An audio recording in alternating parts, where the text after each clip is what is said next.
And Sister Denise is here.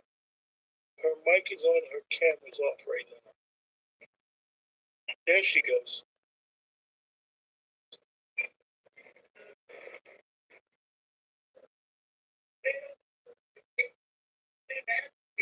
Hey, Sister Denise. Yes.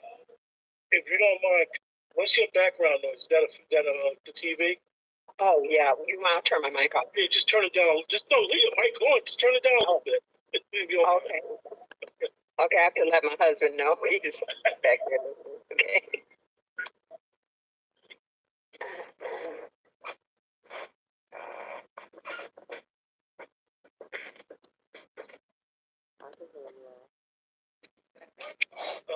Sister Miriam, you want to be quiet today, huh?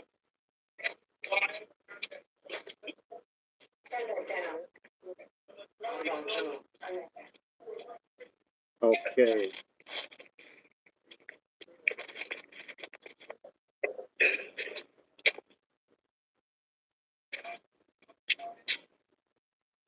Okay, guys, this is crazy today.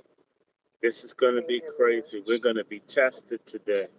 I'm going to be tested by technology today. Technology is going to be a challenge today. Hey, Dr. Short, I'm going to just start, and you know me. I'm going to fall back.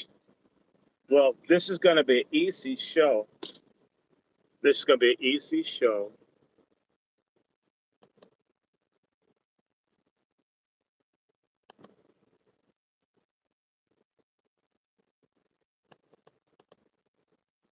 This is going to be an easy show because we have two guests.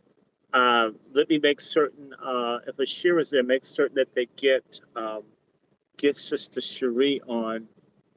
And I sent it to him. Okay, and Denise Johnson, I hope she's there. She's here. Yeah, I'm here. Okay, and pray for me. This StreamYard is being incredibly stupid. I'm ready. I'm ready.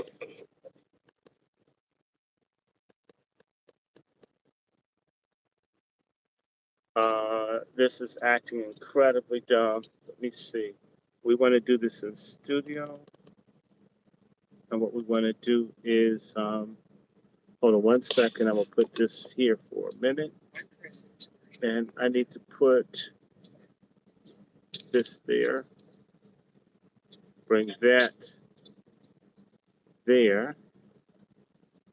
There.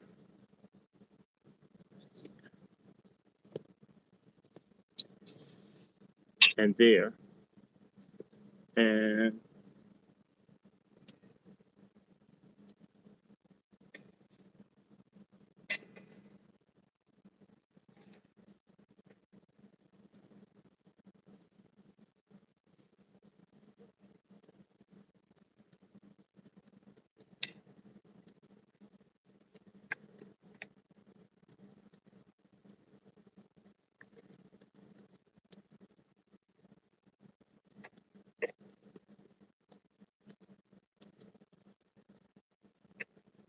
we're almost there.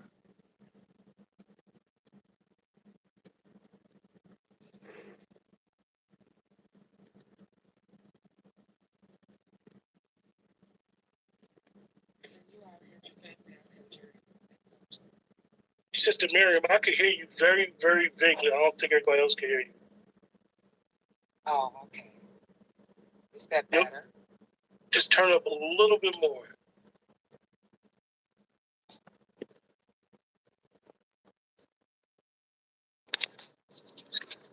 I almost have this thing beat here. Let's put okay. All right, I hear you great now, Sister Miriam. Okay, wonderful. Thank you, brother. Save changes. I've never had to do this before, to edit a live stream. Hey, everybody. Yes, we're here. We're having a special show, and forgive me for all this technical stuff. We're going to get through it.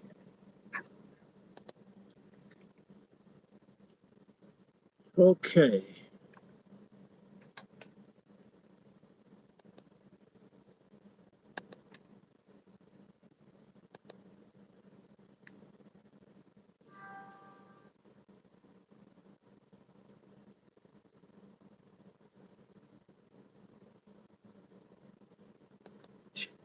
I'll be right back.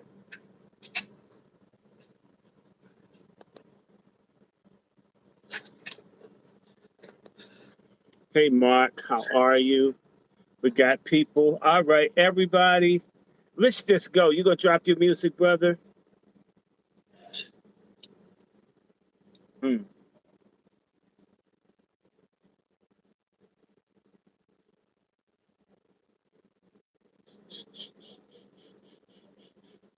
Are you ready to roll?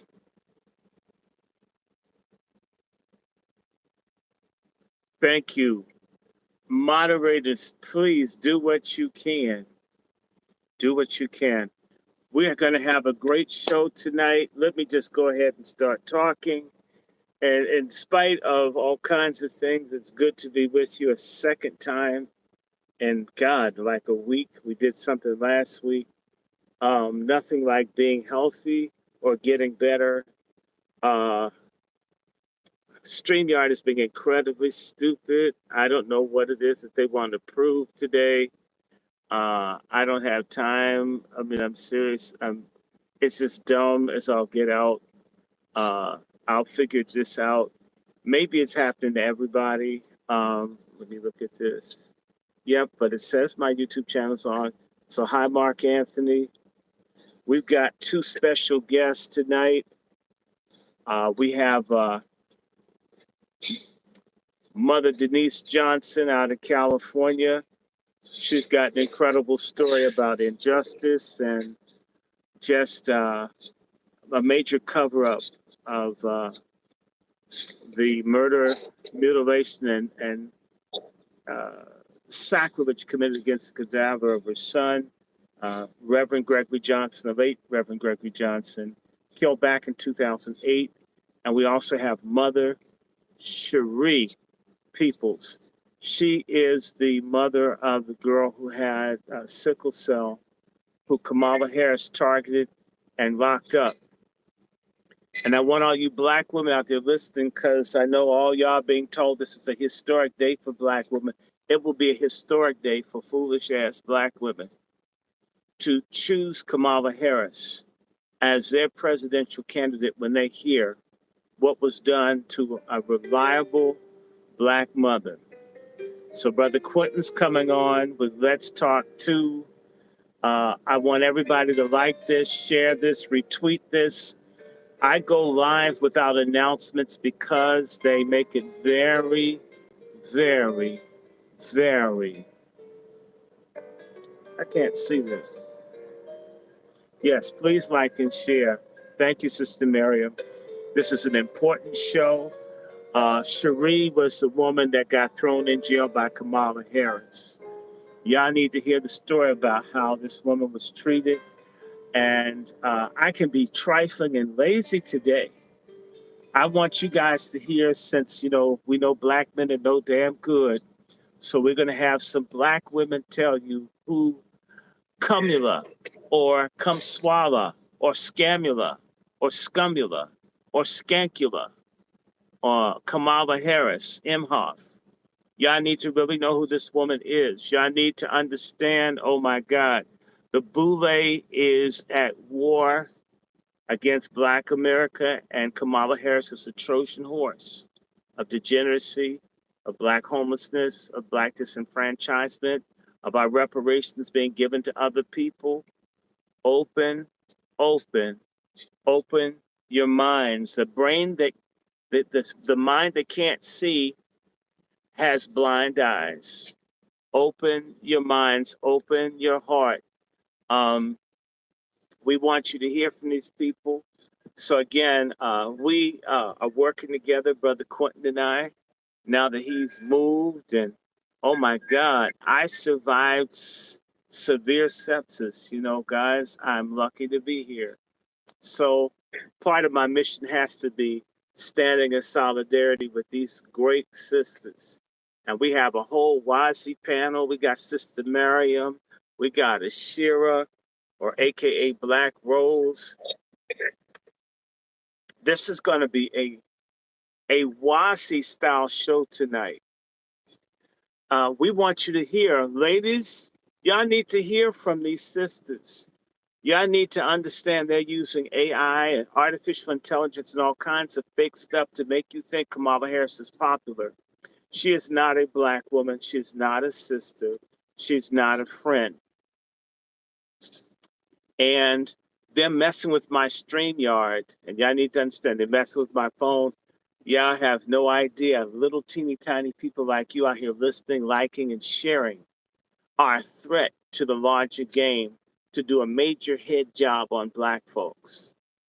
And so for all of you that just love, you just got to be with Kamala Harris, and for all the Black men that like straight hair and light skin and exotic promiscuity and fornication, it's going to come at a heavy price that you got behind come swallow. And this woman in particular, Cheree Peoples, we didn't even know her name. All we knew was there was some mother locked up. Initially, they put it out that she was a sorry Black mother, I guess having boyfriends and not making her kid go to school. Turns out that this child has a serious medical challenge that warranted her not being in school. If you know anything about blood diseases, as I'm learning, with anemia and I have lymphoma, you have a blood problem, it's serious, life-threatening, it's painful. So we're going to be hearing from them. I'm just trying to introduce this. I want to do a commercial. On the 24th, we're doing a virtual Patriarch Summit. Everybody can go to Patriarch Summit. Moderators, please spell out Patriarch for them, patriarchsummit.com. We're trying to get Black men together to do something for themselves and their communities. And we need you to understand that it's not of insignificance that we have two significant Black women of the hour on here.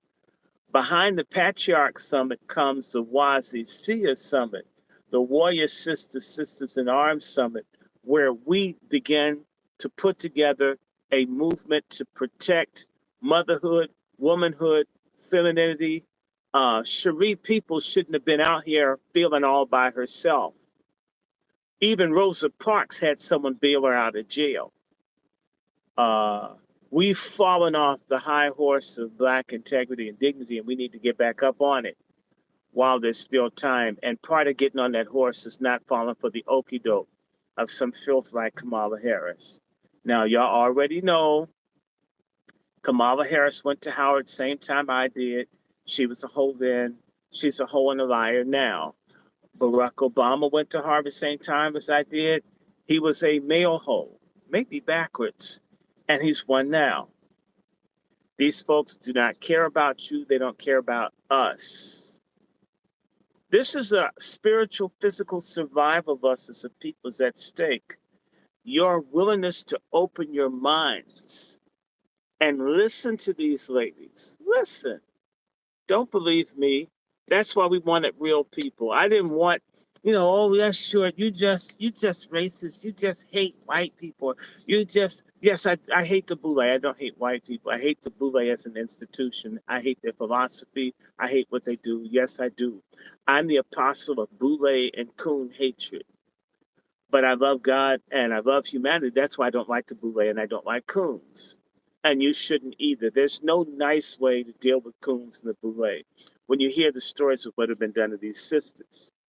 And I'm so glad I have some no-nonsense sisters like Sister Maria and Sister Black Rose to back me up, because a lot of you sisters are coons. And a vagina doesn't make you a freedom fighter, although, wow, it does make you a contender for attention. Now, did they just take his thing down? They took his down. They took mine down. Wow. They just took down our youth. They took down our StreamYards. Please forgive us. It is not us blocking the feed. Okay.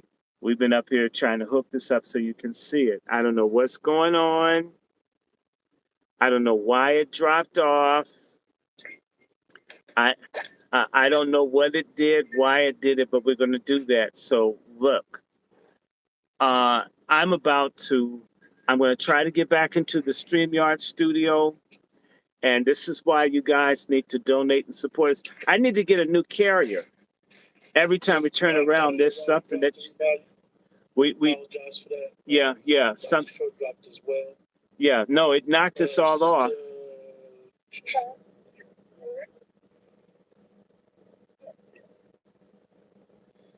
Yeah, he go Dr. Short. I got him back in there. Yeah. Okay. Okay, y'all. You know they don't want us to do this show. So they knocked mine off, then they knocked yours off. And people need to understand they don't do this to some channels. Some people's channels ain't talking about celebrities, talking about booties, talking about twerking, talking about entertainers. We want to talk about Gregory Johnson, and we want to talk about Cheree Peoples and her daughter.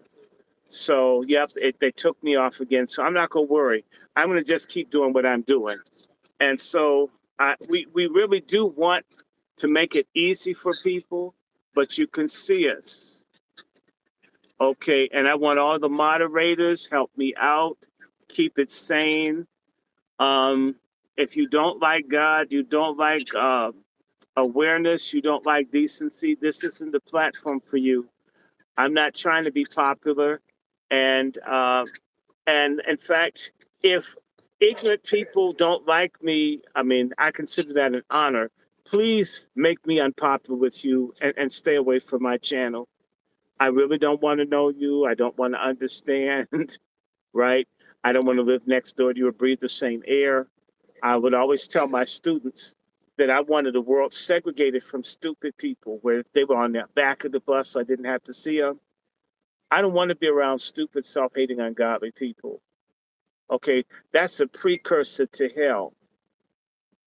I've said what I had to say. What is this thing doing? Okay. Man, this StreamYard is acting crazy.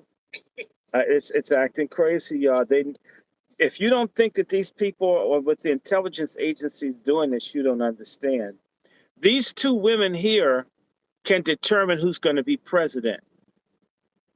This is a serious conversation.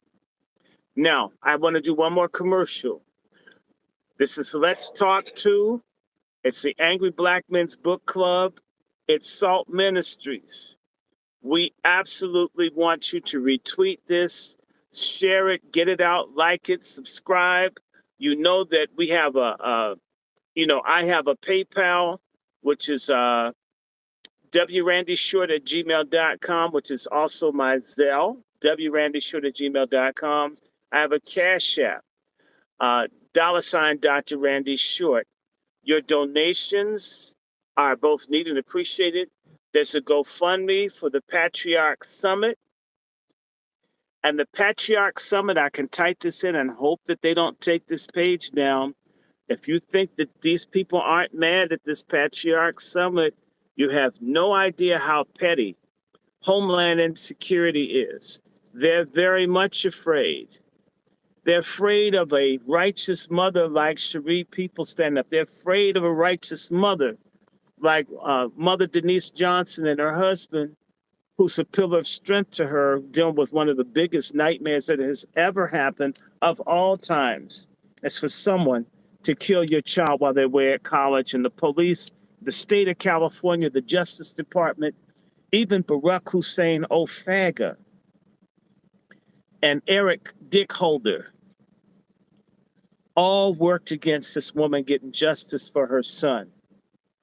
Imagine having your son lynched while he's away at college, trying to get away from a bad crowd that he thought were good people. And the police and everybody comes in, and they do nasty stuff to the remains of your child. I wanted Miss Dr. Rhonda Hampton, who knows about Mitrice Richardson, the young Black woman, the debutante, whose bodies they found all smashed up, her remains. Kamala Harris is integral to all of these people not getting justice. All the while you're thinking, maybe if you're an ignorant Black man, you're saying, wow, if she gave blowjobs that good, she should be a pope. That's not enough. I want to remind you, the Patriarch Summit is on the 24th. We need your support. I had to see the eye doctor yesterday. They dilated my pupils and my eyes are hurting like hell. So if you see me with these shades on, I am cool, but that's not why I'm wearing the shades. This bright light is killing me. But I'm not going to say anymore. Patriarch Summit, patriarchsummit.com. It's there. All the information is there. We're still going to get a few speakers. We want your support. Send us a piece. You know how to send it, donate. Moderators, please share patriarchsummit.com as the website that we literally had designed for this moving forward. And there's going to be a subset for, we're going to have our matriarchs. And good matriarchy is in cooperation with patriarchy. You get two. When you have patriarchy, you have matriarchy and patriarchy. When you have matriarchy, you have chaos. And that's not to attack single mothers. There are a lot of them. A lot of them are widows.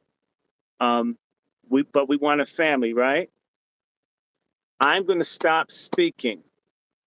And oh my God, Reverend Denise Johnson, whoo, she could make Creflo Dollar want to trim lawns. She preaches so hard. He should just get out of the business. And when you hear from Cheree Peoples, they're soft-spoken, but she's like a California mountain lion, the kind of thing that attacks your pets. And you say, oh my God, did the lion just walk by me and not kill me? She's got it. So let me get out of the way. I just want to, again, Patriarch Summit, Saturday, August the 24th. Okay, all the information's on the Patriarch Summit website. You don't even have to think. And that's what I expect from Black folks. No thinking is necessary. Just go to the website. All the information is there. I hope you can read. We have a GoFundMe. We still need to pay a few bills. We're doing it virtually, so you don't have to travel. You don't have to buy food. You don't have to go to the nasty TSA people. And we'll meet some other time. As Diana Ross, the Supremes, will say, someday we'll be together. Right now, let's meet virtually. We're doing everything else. And again, you know how to bless. This is the Angry Black Men's Book Club, which is partnered with Salt Ministry, which is working with Let's Talk Too. And we have other friends on their necks. We've got the Negro Knights. We've got Lone Wolf Firearms. We're all working together. And we got another brother down in North Carolina. We even have a group in Mississippi. And I'm feeling better. I want to tell you guys, there is a phenomenal body cleansing herb that you can take called Usea. You should get some, because I've been taking antibiotics for weeks and it makes you super tired. This Usea, I almost feel normal. Now, again, so you know how to bless us.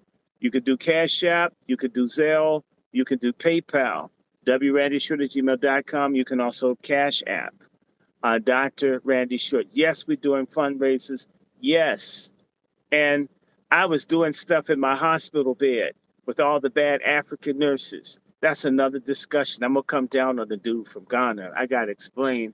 You know, I was not experiencing Kunta Kinte love in the hospital. In fact, I felt like the people that caught Kunta Kinte were drawing blood for me. I'm wondering if they were selling it to white people down the hall. All right. No more jokes. No more conversation. I'm going to introduce first. I should do Sister Cheree. Sister Cheree Peoples is a mother from California that experienced fascistic Soviet-style treatment from none other than Kamala Harris when she was Attorney General in California. And I want her to go first because, man, Denise Johnson, as I said, she's like a damn brush fire. I mean, she could set Antarctica on fire. I mean, you know, it would be like having, can you imagine Roberta Flack having to perform after Shaka Khan? It wouldn't be fair to Roberta Flack. And we're not saying Roberta Flack ain't cool. We're saying that Roberta Flack is more mellow, right? So the opening act is Cheree Peoples. And then the fire. In fact, get your extinguishers and wet the sheet and wrap yourself because nobody want to catch on fire. When Denise Johnson go for it, it's, and for all the people that think I'm radical, for all the people that think I'm militant, for all the people that think I'm angry, with all the jokes and stuff, you'll see my friends are worse than I am. I'm sort of a coon. On the radical scale, I'm sort of a coon, but I'm not a coon in general, okay? All right, bring it. I got you. Miss Peoples, tell your story. This is a person that they don't want us to know about. All we knew was that she was thrown in jail. So open up and speak loud so they can hear you. The Angry Black Man's Book Club, the United New Black Media Matrix, as well as Let's Talk 2, we welcome first Sister Cheree Peoples, all the way from the West Coast, Los Angeles. Thank you. Your mic's unmuted. Unmute yourself. Sure, your mic is muted as well. Oh yeah, I had some noise in the background, so I had my mic. The other person that's using your name on here, sure, her mic is muted as well. Oh yeah, that's just so I can use the chat and No, you don't want to go to that. Okay. She didn't join yet, but Denise Johnson is here. All right, y'all. Changing program. It's hard being an MC, especially on the Black program. Okay. Then let me say, okay. I have Mother Reverend Denise Johnson, the mother of Gregory Johnson. And I guess Sister Peoples will join us. And I want y'all to share this, share this. Like it, share it. When you hear Mrs. Johnson's story, do that. And Ashira, call Miss Peoples up. Are you ready, Miss Mother Gregory? Okay, let it rip. Sing till the power of the Lord comes down. Hi, my name is Denise Johnson. I'm the mother of Gregory Johnson Jr. He was murdered in 2008 at the Sigma Chi fraternity house at San Jose State University. I was contacted at 9:30 p.m. Before I continue, I'd like you to read, it's online, Kill Gregory Johnson Jr., or Justice for Gregory Johnson on Instagram, where there's a plethora of articles and videotapes and everything that was had been done since they murdered my son. At 9:30 that night on November 22nd, 2008, mark the date, November 22nd, 2008, I was contacted by the Clear Lake Police Department, where I live. A white officer came into my home, and he had his hand on his gun for the whole time. There were 2 squad cars out there with police officers. They came in and told me that my son had committed suicide, that he killed himself. I fell out on the floor. I have visions, all right, because I'm 71 years old, and I've been here longer than many of you. So I know who I'm hearing from. And I told my husband, because one of the family members was here, came by and offered to take us, which is a 3-hour drive, to the university. And I told my husband, I don't think we will make it down there, because I didn't understand why an officer came in and had his hand on his gun the whole time to tell me that my son had killed himself, which was a lie.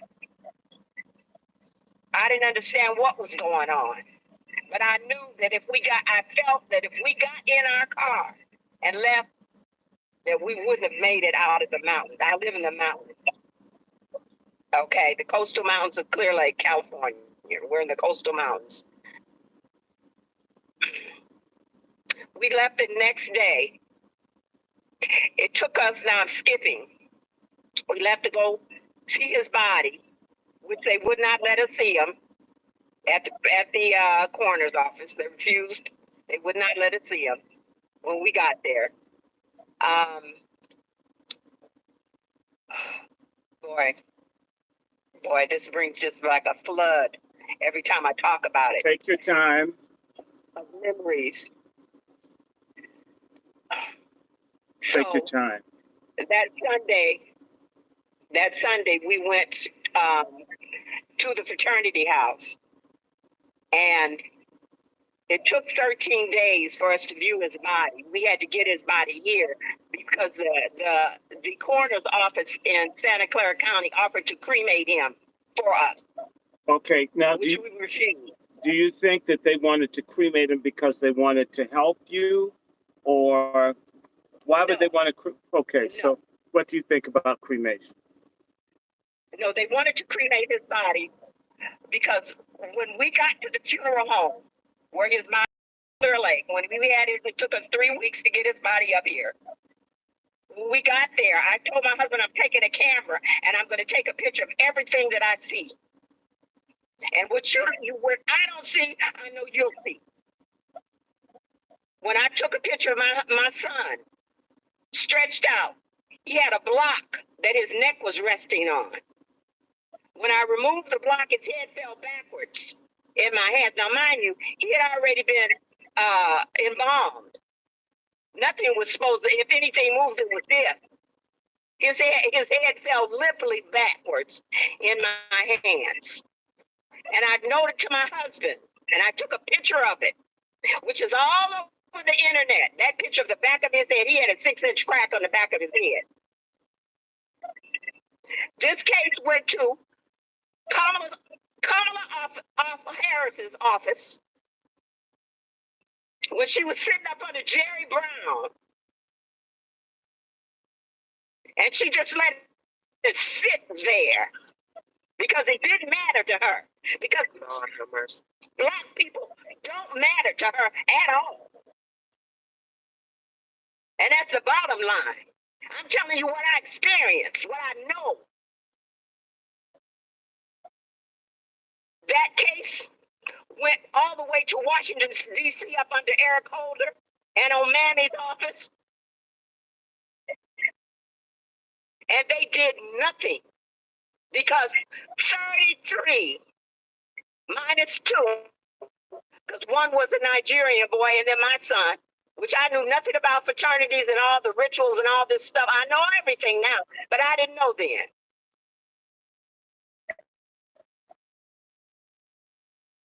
That case went through all the way to D.C. It was the Black, oh yeah, y'all know about it, Black Caucus, y'all know about it. Mm-hmm. Nobody wanted to touch it because they were wealthy, white, racists in a fraternity that murdered my son because of, first of all, because of the color of his skin. That's why they could get away with it. My son was sodomized before or after they killed him. They cracked him in the back of his head. My son had no ligature marks on his neck to indicate that he had ever hung. His neck was broken. That's why it fell backwards in my hands. When I removed the block, his head was resting on. They claim my son murdered himself, hung himself with no ligature marks and a crack in the back. Yeah, I guess he cracked himself in the back of his head since he was mad he murdered himself. They claim he did all of this, plus sodomized.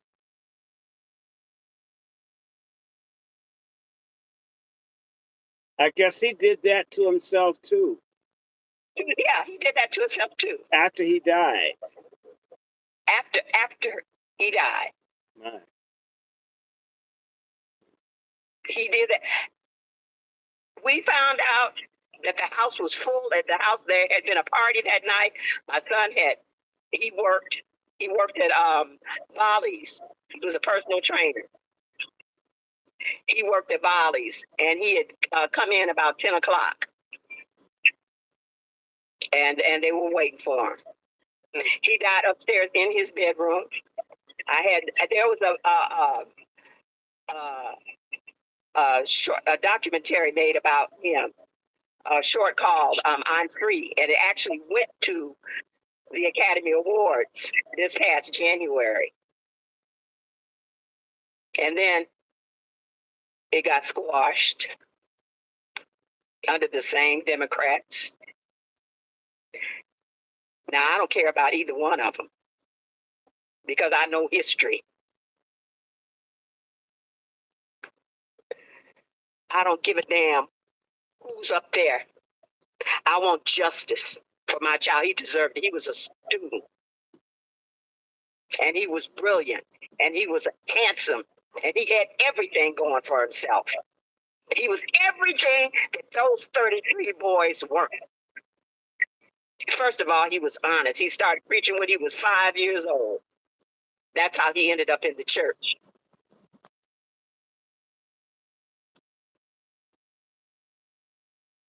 These people, there's nothing that they won't do. Mm. The target has always been the children. And it's not enough that we are prisoners of war. It's not enough that they fed our children to alligators. That's not enough. Now they want to be pedophiles, rape them, continue to rape us. That's not the new either. They've been doing this from the beginning, raping our children.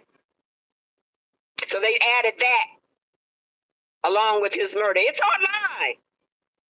There are all kinds of pictures online that I took because the coroner's office lied. The coroner's office was in on it. They never gave me pictures.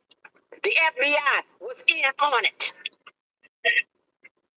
They told me I only need to know something on a need-to-know basis. And they figured I didn't need to know anything. And you're his mother. So they gave me no reports. And you're his mother. You don't need to know anything.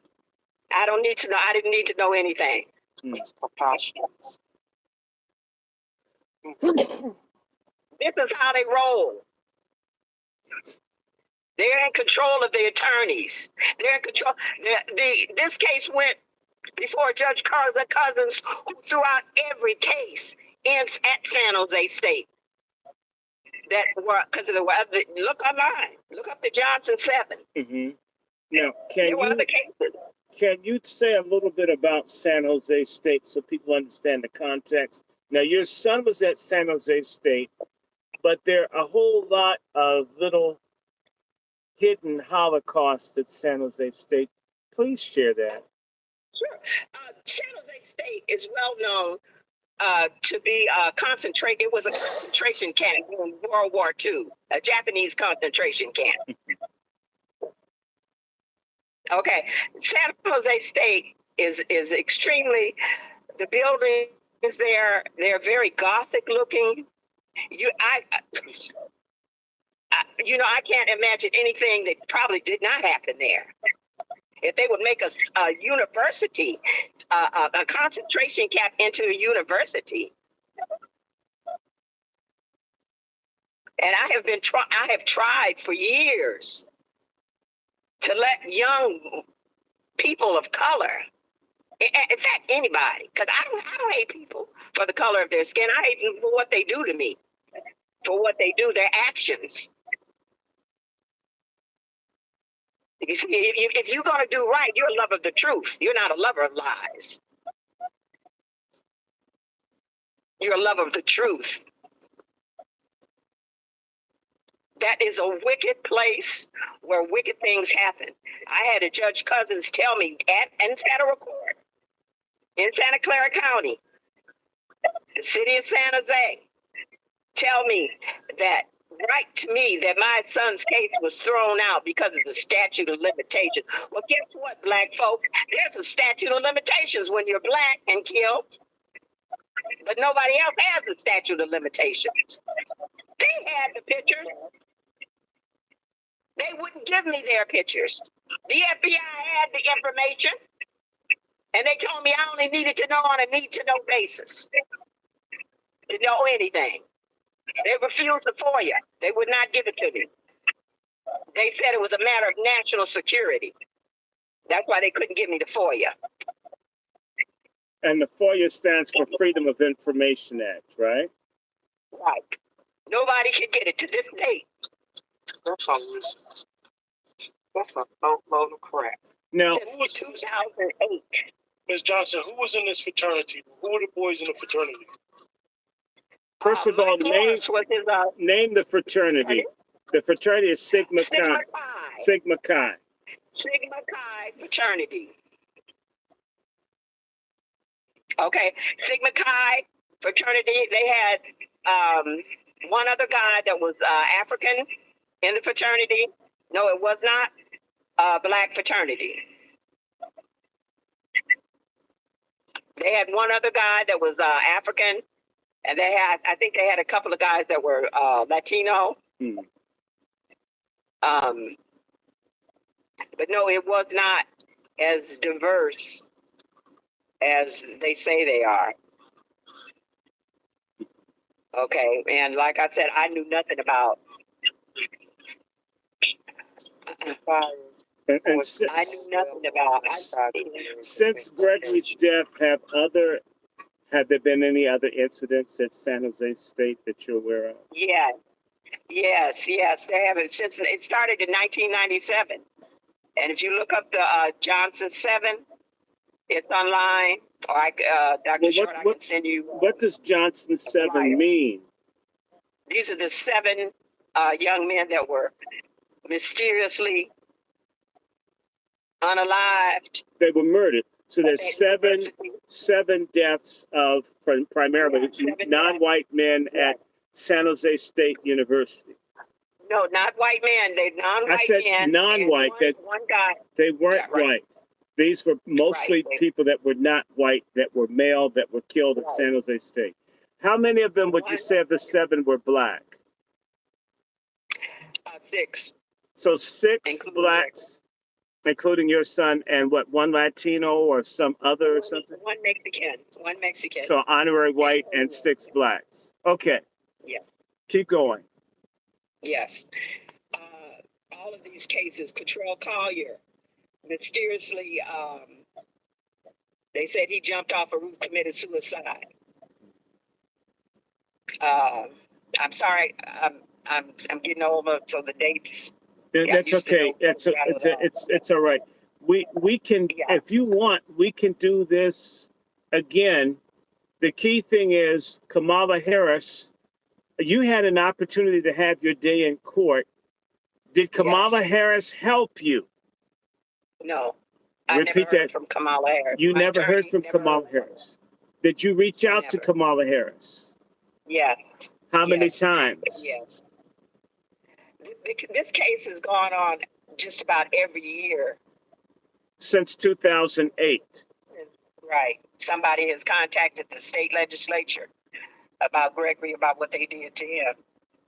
And Kamala Harris has never given you an email or a call or a written response? An email, nothing. 0. Okay. Now, nothing. Is it true or false that you had an opportunity to get into court and present your case, and the state's attorney, which was Kamala Harris's office, didn't handle the documentation or the information around the case properly, or something to that effect? Yes, sir. They came to court. The state's attorney's office sent a white woman, attorney, to court, and she had no paperwork. No paperwork. No paper. She couldn't refer to anything because she came empty-handed. So she came to a murder trial, high profile, with, she didn't even come with the stick of gum. Nothing. Okay, let me ask a question. Nothing. You live in California. Yes or no, it's been rumored that Kamala Harris is notorious for losing cases, paperwork, stuff, not having incompetent staff. Yes or no, you've heard this. Yes, I've heard it, and I know how horrible she has done black men who had one joint. She'll sentence them to make sure they stay there a good while in jail so they can work. What kind of work does There's she? a workhouse right where I live. It's a county jail, and you can get sentenced to that county jail for well over a year. For having a joint. For having a joint, and you can and you have to work. When you get there, it's a plantation. You plant food, that they grow their own food there. And yes, she sentenced black men to San Quentin for nothing, and then made sure they stayed a good while. Now, let me ask you a question, because people watching this, and I'm going to just say, there are a lot of stupid-ass black people that only understand stuff when it happens to them personally, okay, which is a big problem with black folks. But I'm going to ask you, you're a black woman.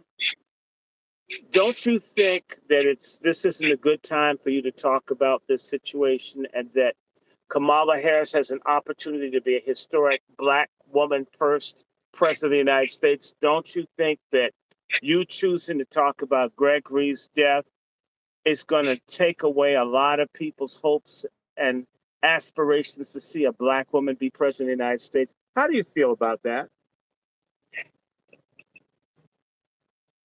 And how do you feel about being seen as a spoiler, that you're a spoiler and you haven't moved on?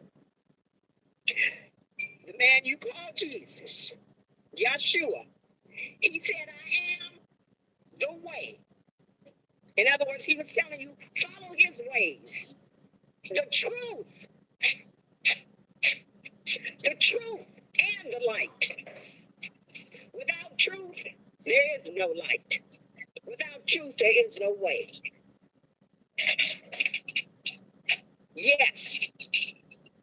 Yes, I'm so happy I have the opportunity to tell the truth about lying Kamala Harris. She has no business. She's not black. She doesn't consider herself black. She's a South Indian. Okay, so wait a minute. So, but that's how you feel. But the larger picture about young black women that may need a role model of a black woman in the White House, much like having a man, a supposedly black man, Obama in the White House for young men. Don't you see how people consider you doing this as ill-timed, that you're like basically being like a gadfly or humbug, when a lot of people are feeling energized about the candidacy of Kamala Harris? She's raised $300 million. There are tens of thousands of people on phone calls. I mean, she's almost been coordinated as a presidential nominee. Unprecedented. I mean, a lot of people could take it, that, you're being, selfish. How do you think that because you may encounter that?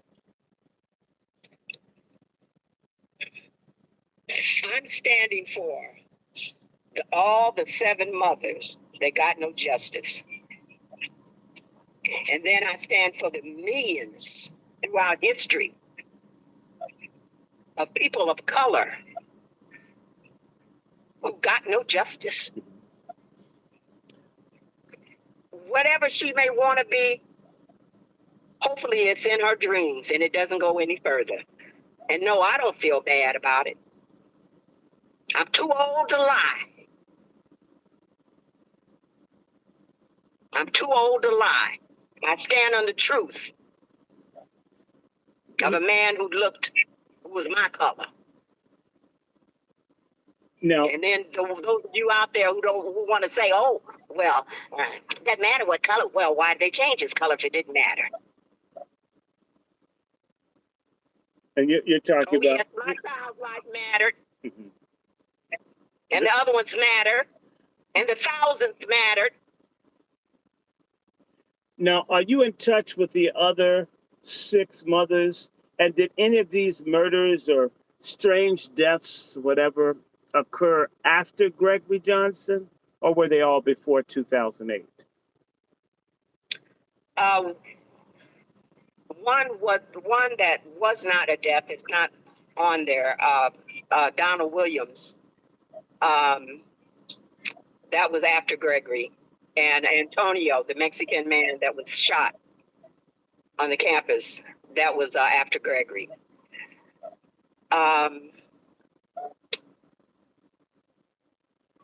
No, I am not in contact. The last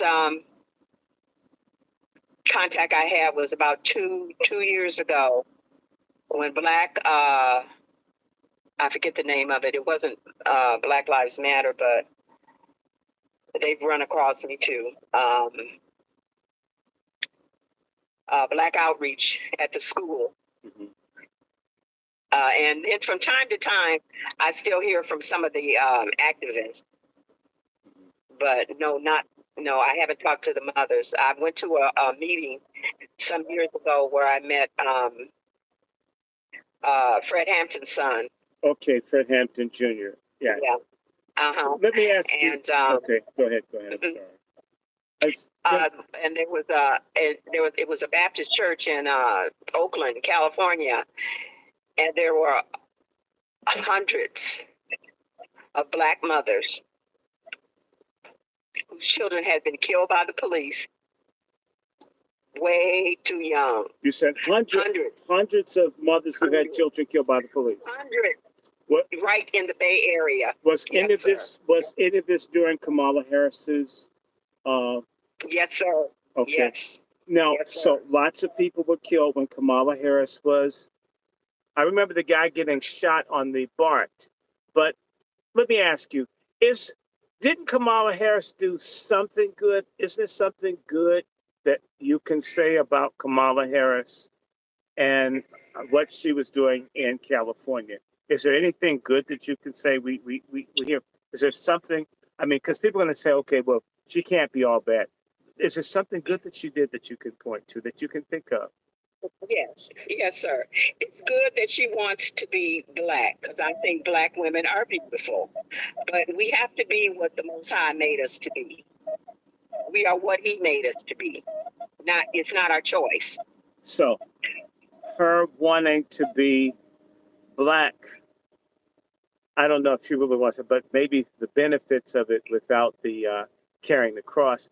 That's it. Now, other than your son, and other than these, what are some of the other things that people should be on the lookout for regarding Kamala Harris? Based on your California experience, because you've actually, all we've seen her do is giggle for the last 4 years. What other things should we be out on the lookout for Kamala Harris? Things that we're likely to hear as this race gets hotter from Black people in California. What have you heard, seen, or witnessed or experienced? Well, I'm not out and about like I used to be as much.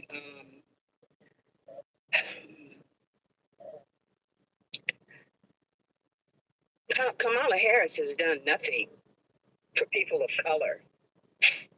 Okay, nothing. I expect nothing. Nothing from nothing leaves nothing.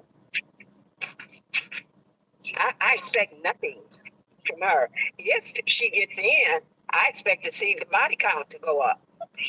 Okay, body count of who? Black men. Oh, so you're saying that Black men are going to die if Kamala Harris becomes president?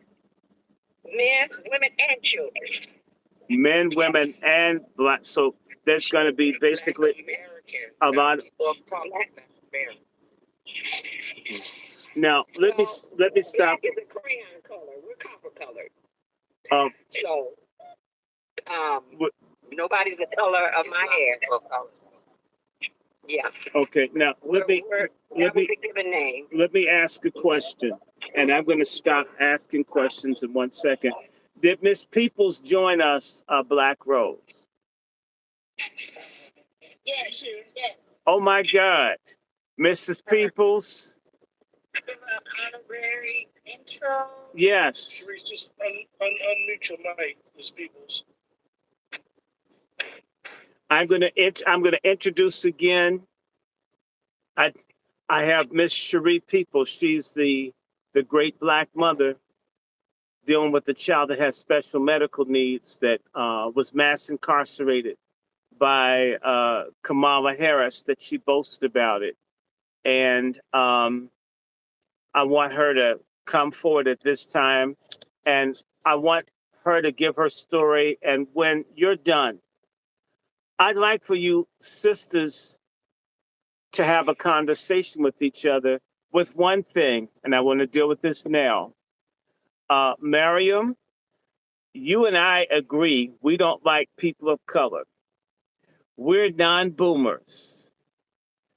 I love Mother Denise Johnson. She's a boomer. She's saying people of color, but I don't think that she's talking about people different from us. If we quibble over the small print in this instance, we lose the story. So we're going to let this one time, people say people of color for an elder mother who's been traumatized and has been on the battlefield. I'm going to let her have that the same way some people like saying Negro. And I ask for that small dispensation for Mother Johnson because I know she's on the battlefield and she knows how to say Black, and it's in her mouth. Like Kamala Harris has things in her mouth, Mother Denise Johnson has had the word Black in hers. So we don't want to make that a contest over semantics. And so I want y'all to talk because y'all sisters need to hear each other. Y'all say men don't listen to you. A lot of you ladies don't listen to each other. Y'all don't support each other when you're being trafficked, when you're underpaid, when you're sexually harassed, when you're abused, when you're mass incarcerated, when you're mistreated in the military. Black women have to become advocates for Black women, children, and Black men. So I'm going to let Cheree, I'm going to bring her in, let her say whatever. If you just do your story, I don't have to pull it out. I will shut my mouth. Y'all have me with these shades on because my dilated pupils, I feel like a crackhead and the headlights. I don't mind being quiet. And then I want your sisters to talk, and we men, we can be passive. We can be simps and just shut the hell up and let you guys talk. But we want to hear from you. So Sister Cheree, she's the woman that they didn't want you guys to know her name. We couldn't say her name. I want everybody to say Cheree Peoples. Say it 4 or 5 times, 5 times. Cheree Peoples. Cheree Peoples. Cheree Peoples. Cheree Peoples. I'm sorry, Cheree. I don't know. We can't pronounce your sister's names. Cheree People. We're gonna do it 5 times. I stand to be corrected. You know what? You know what? When we have the Patriarch Revolution, we're gonna be able to pronounce people's names again. We're gonna get with you sisters our name spellings with accents and such. It's the accent mark. It's the accent mark that goes over the last E. Yeah, but we didn't see it. It wasn't on Twitter. I wouldn't have seen it there. So look.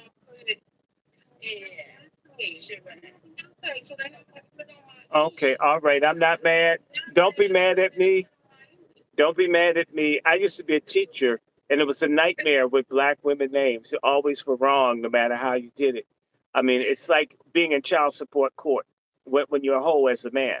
So we're gonna do it again. It's Cheree Peoples. We're gonna do it 5 times, and we're gonna say, "God bless Cheree Peoples." God bless Cheree Peoples. God bless Cheree. God bless God bless Cheree Peoples. God bless Cheree Peoples. God bless Cheree Peoples. God bless Cheree Peoples. God bless. Here's Cheree Peoples. Come on, sister. Come on. We want to hear from you. My name is Cheree Peoples. You can call me Miss Peoples if it's easier. Because, of course, it looks like Cheree. A little bit about me. I'm from LA. I'm now in Orange County. I really like it out here. But in 2013, I was arrested for truancy under the Kamala Harris truancy law. In the state of California, it is a criminal law for parents to keep their children out of school, which they consider 10% of the time. My child is diagnosed and still has sickle cell anemia, which is a medical condition, an inherited medical condition that she got between me and her father. It is the oldest hereditary condition in the world that has no cure. All of her major organs suffer because of it. My daughter had a stroke at the age of 13. Her stroke was actually during my trial. When I got arrested for truancy, I went to jail. They released me, and I had to appear for court under trial for 2.5 years. For 2.5 years, I was fighting and fighting and fighting to prove a case in which my daughter was never technically truant. She was in a hospital. She was sick. Sickle cell is very painful. It affects you. Everything from the top of your head to the bottom of your feet. The thing with sickle cell is your blood, it's brown. All normal people blood is brown, which allows the oxygen molecules to attach itself to it. Because my daughter's, her blood cells is not round, it's a sickle shape, the oxygen molecules have a hard time attaching. Therefore, the oxygen is not being circulated properly, which causes a lot of pain. The school wanted me to bring her to school first for them to tell me that she needs to go to the hospital. I'm under doctor's orders to bring her to the hospital. What makes them think that I'm going to take my daughter to school and not to the hospital where she belongs to be treated for her health condition? I'm mandated health-wise through the medical system, and I'm also mandated through the school policy. And I want people to understand what happened was through the policy of the school. Understand that we're governed by the policy. This policy integrated a criminal law inside of an ed code. It is the only criminal law that is inside of the ed code where parents are being held criminally responsible. For children being called for DPS, children's services, I am going to criminal court. I am not going to truancy court. My daughter wasn't going to truancy court. I was in criminal court for 2.5.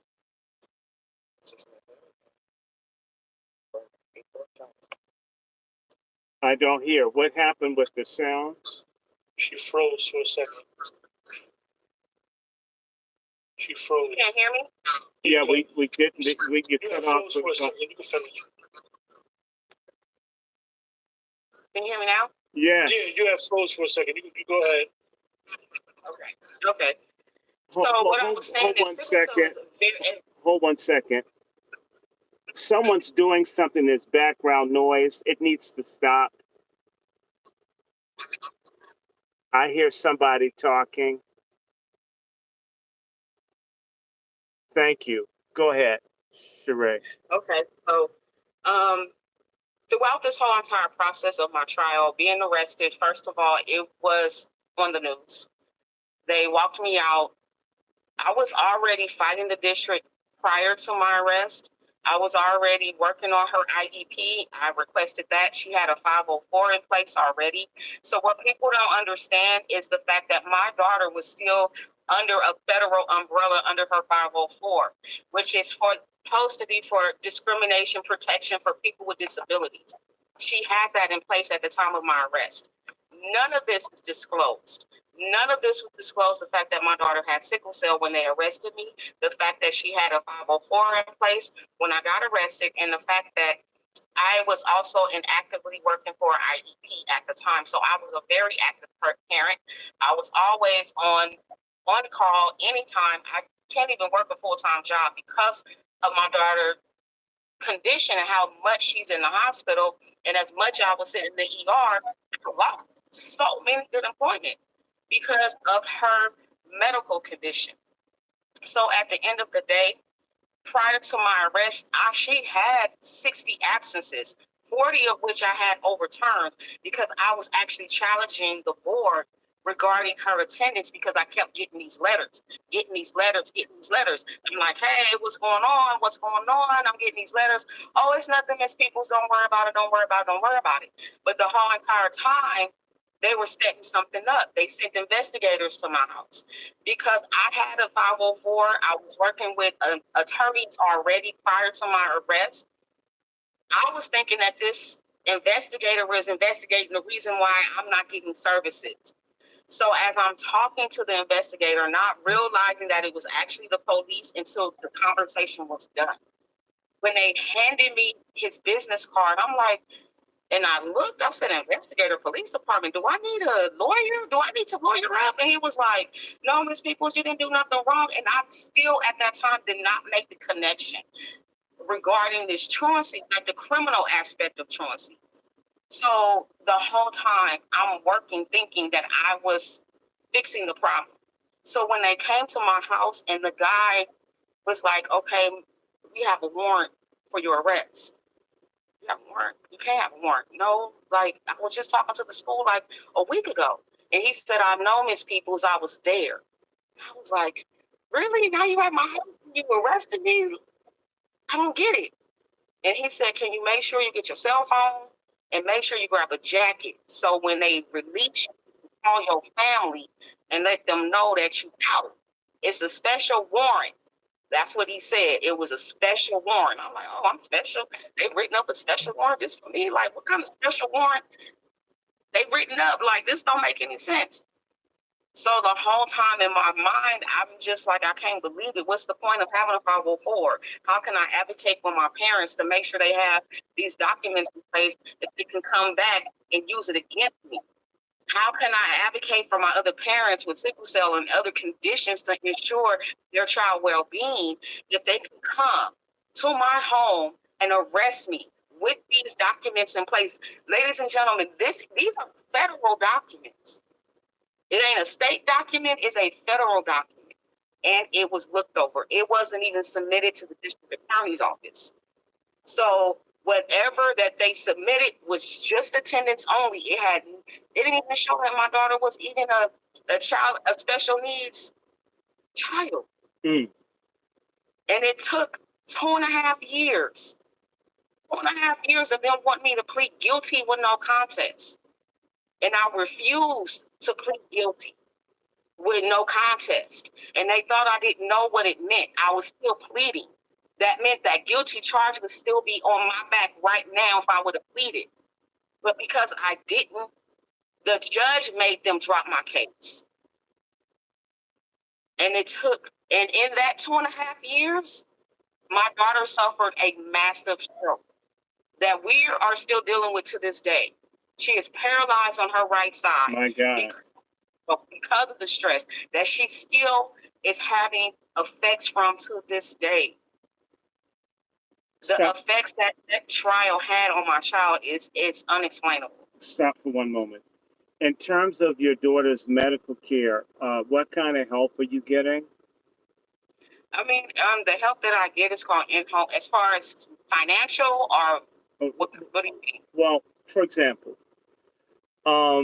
this is why people should have known. And one of the other crimes committed against you is that we didn't even know your name. If someone wanted to make a donation or even like get your pair of shoes or some Depends or something, wouldn't have even known who or where or how to do it. And so I want to just mention for people that want, perhaps somebody will see this and want to help you, how could they contact you? I know you're in Twitter. What ways, if people wanted to help, in particular, it's your daughter that's in need, how could people help or contact you? Because we don't want to just hear that your daughter is in need. We need to make it clear, hey, y'all, we need to do something. I don't know what it is, but people should be able to contact and communicate with you, if nothing else, than to send a prayer or send a devotion or send a check or send a box of dried fruit, something, because to go through this is terrible. And that's my thought. So how if someone hears this for the first time, they hear about Cheree Peoples, and it says, God, that's effed up, that's terrible. Other than saying it's bad, how could they be of support to you? How could they? Always email me at my first and last name, so it's Cheree, like Cheree Peoples, is my email.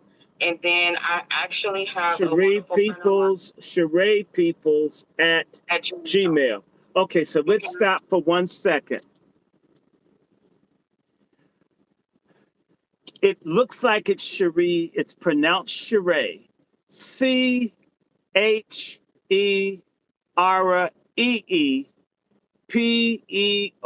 Peoples at gmail.com is a way in which one can communicate and contact Miss Peoples. Do you do Cash App? Do you? I have a GoFundMe that's up. It's Miss. What does she have it up at? Because a friend of mine did it for me. So it's Miss Cheree People's Journey. It's the name of it. Miss Cheree People's Journey is the GoFundMe. If I've got moderators, can you put that up?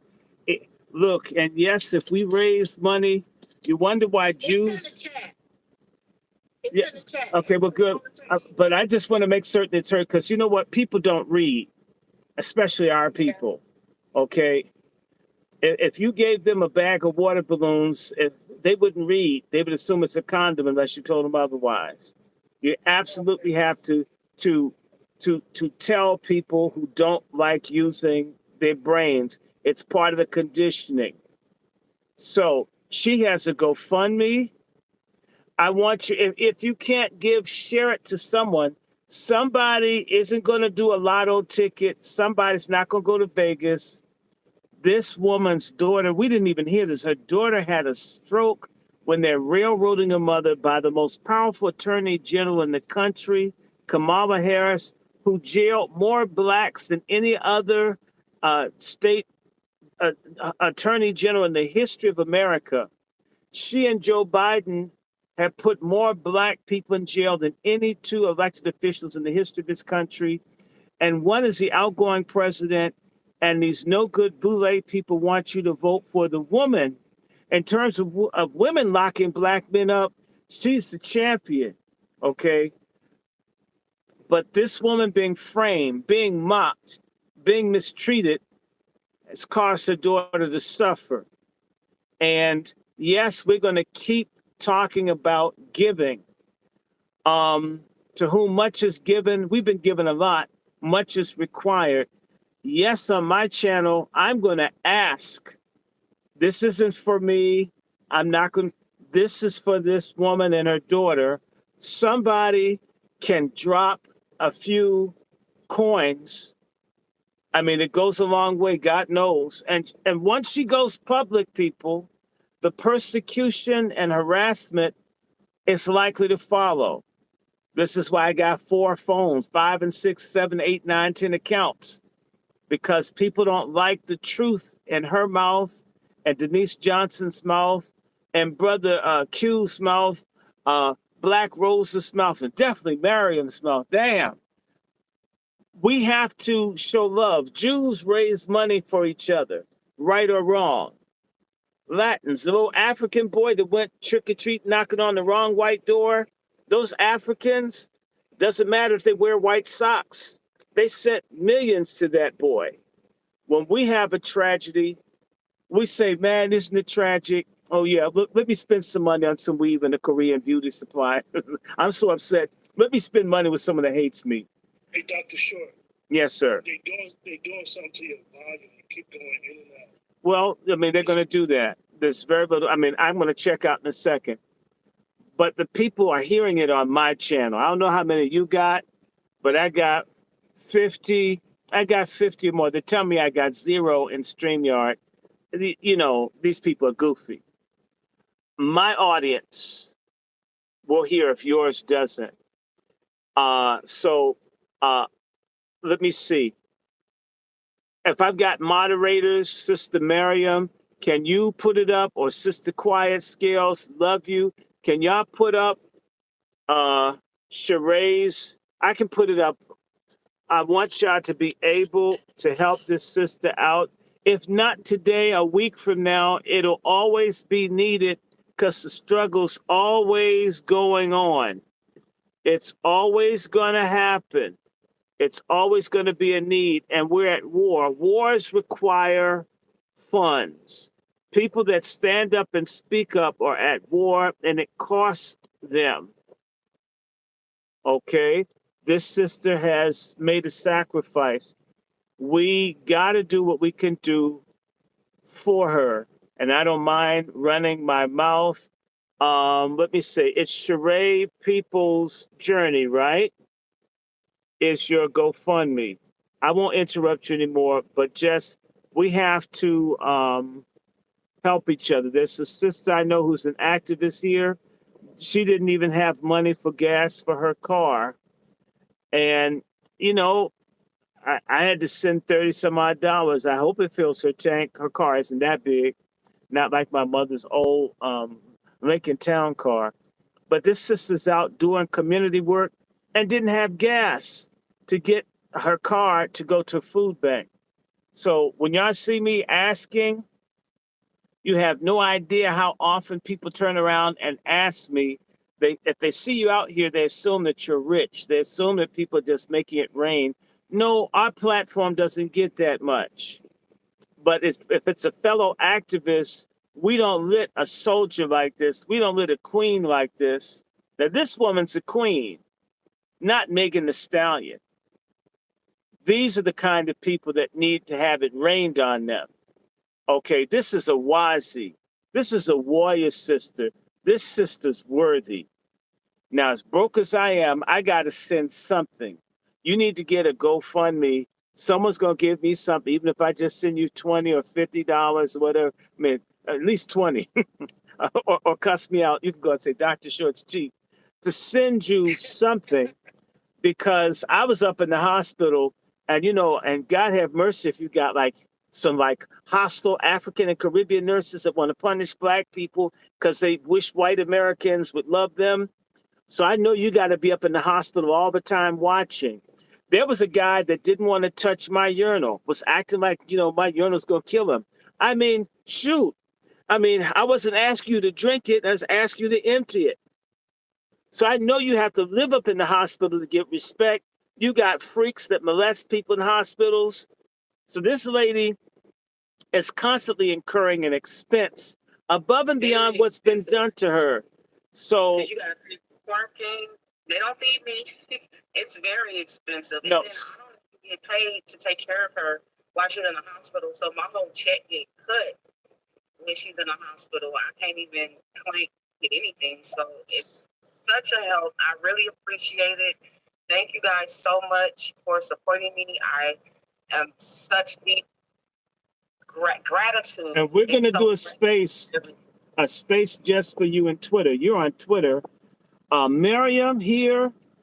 Oh, this man, she's like God. She's sort of like, wow. She's like Whitney Houston with spaces.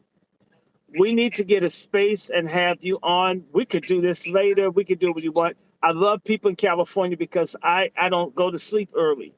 We have a space and we can put this up with Sister Eve, and we're going to shake people down. We're going to shake this tree until you at least get something, at least a tank of gas, as expensive as gas and everything is. And California, y'all got all the taxes on the gas. I mean, the gas is what, $7 a gallon out there or $6? How much? It's 5 and some change right now. Damn. I'm sorry. It's ridiculous. It's very expensive. Right now, everything is going. Our rent is high.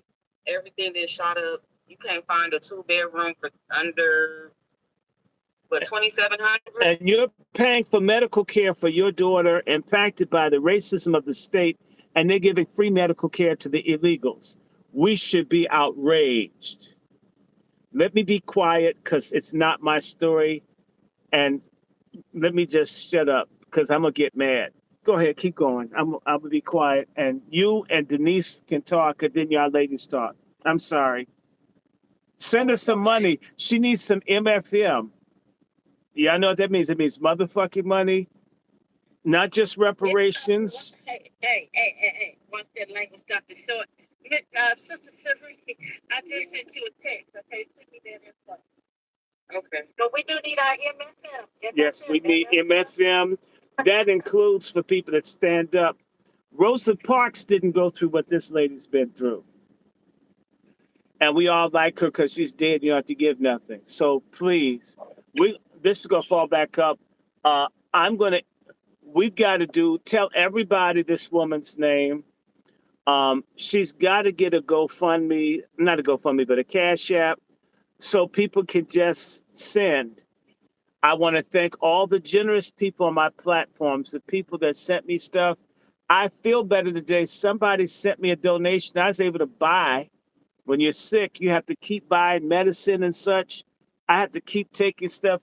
Let me just show you. So this is my little bit as compared to doing what the paralyzed do. This is my little Billie Holiday sleeve because I have to take antibiotics until September because they gave me bad blood in the hospital 2.5 years ago.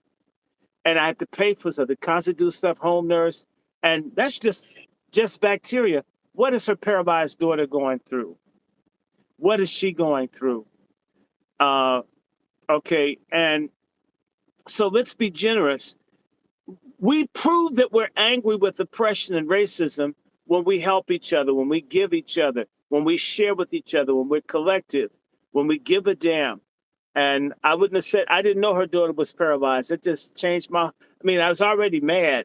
Now I'm completely pissed off. Anyway, let me be quiet. I'm sorry. I get angry, y'all. And then I start talking because I don't want to start cussing. Anyway, let me be quiet. Go ahead, sister. Sure. Let me ask you a question about so your charges did not get thrown out until the judge made a court order. Yes. Did the prosecution object to it? I want to say they were trying to get me to plea before anything. So the first year or so, or 2 years, so it remind you, it was a 2.5 year battle that I went through. So the first 2 years, which is back and forth to court, they did a lot of stuff behind chambers. I had to go back twice a month. It seemed like every 2 to 3 weeks or so. And then kind of leading up into the second year, I noticed there were a lot of changes, like DA changes on my case. So every time I went to court, it seemed like it was a different person, but I wasn't at that time for sure. Now I know for sure it was. But leading up to that 2 year mark, my attorney asked me to speak with the DA. And this is when I noticed a turn in my case. And they were on me. When I say they, both sides, my attorney plus the DA, wanted me to plead guilty with no contest. And basically was like, go, if you do parenting classes, if you do all these things, so they laid out whatever they wanted me to do, and take this deal, you can come back to the court in 6 months and the judge would drop your case. And I told them, if that's the case, they can drop it now because I didn't do anything wrong. I was still under a doctor's advice. I'm still under medical care because at the end of the day, the doctor still can call DPS on me. So if I do not follow what the doctor is saying, I can still get in trouble by not providing the health care. So what they had me under was parental neglect is the charge that I was charged with. Educational parental neglect, but they had me under neglect. So it's like taking a DPS case and making it criminal. So all of these parents that are getting their kids taken away, they'll be going to jail because that's what it was like. If I'm going to jail for neglect, 9 times out of 10, neglect case goes through the other side. When you get your kids taken, you're not going to criminal court. You're going to family court, but it's not criminal. It only becomes criminal if you harm a person. If you hit the kid, but people get their kids taken away even if they didn't harm them themselves. if they were part of the situation, you can still get your kids taken, even if you didn't harm them, but because they were there, they get taken. For the sake of everyone in the chat, what she's saying is absolutely correct. I don't know much about California law, but like she said, usually when you're dealing with family court, it's civil. Yes. It never is criminalized. It's not criminal.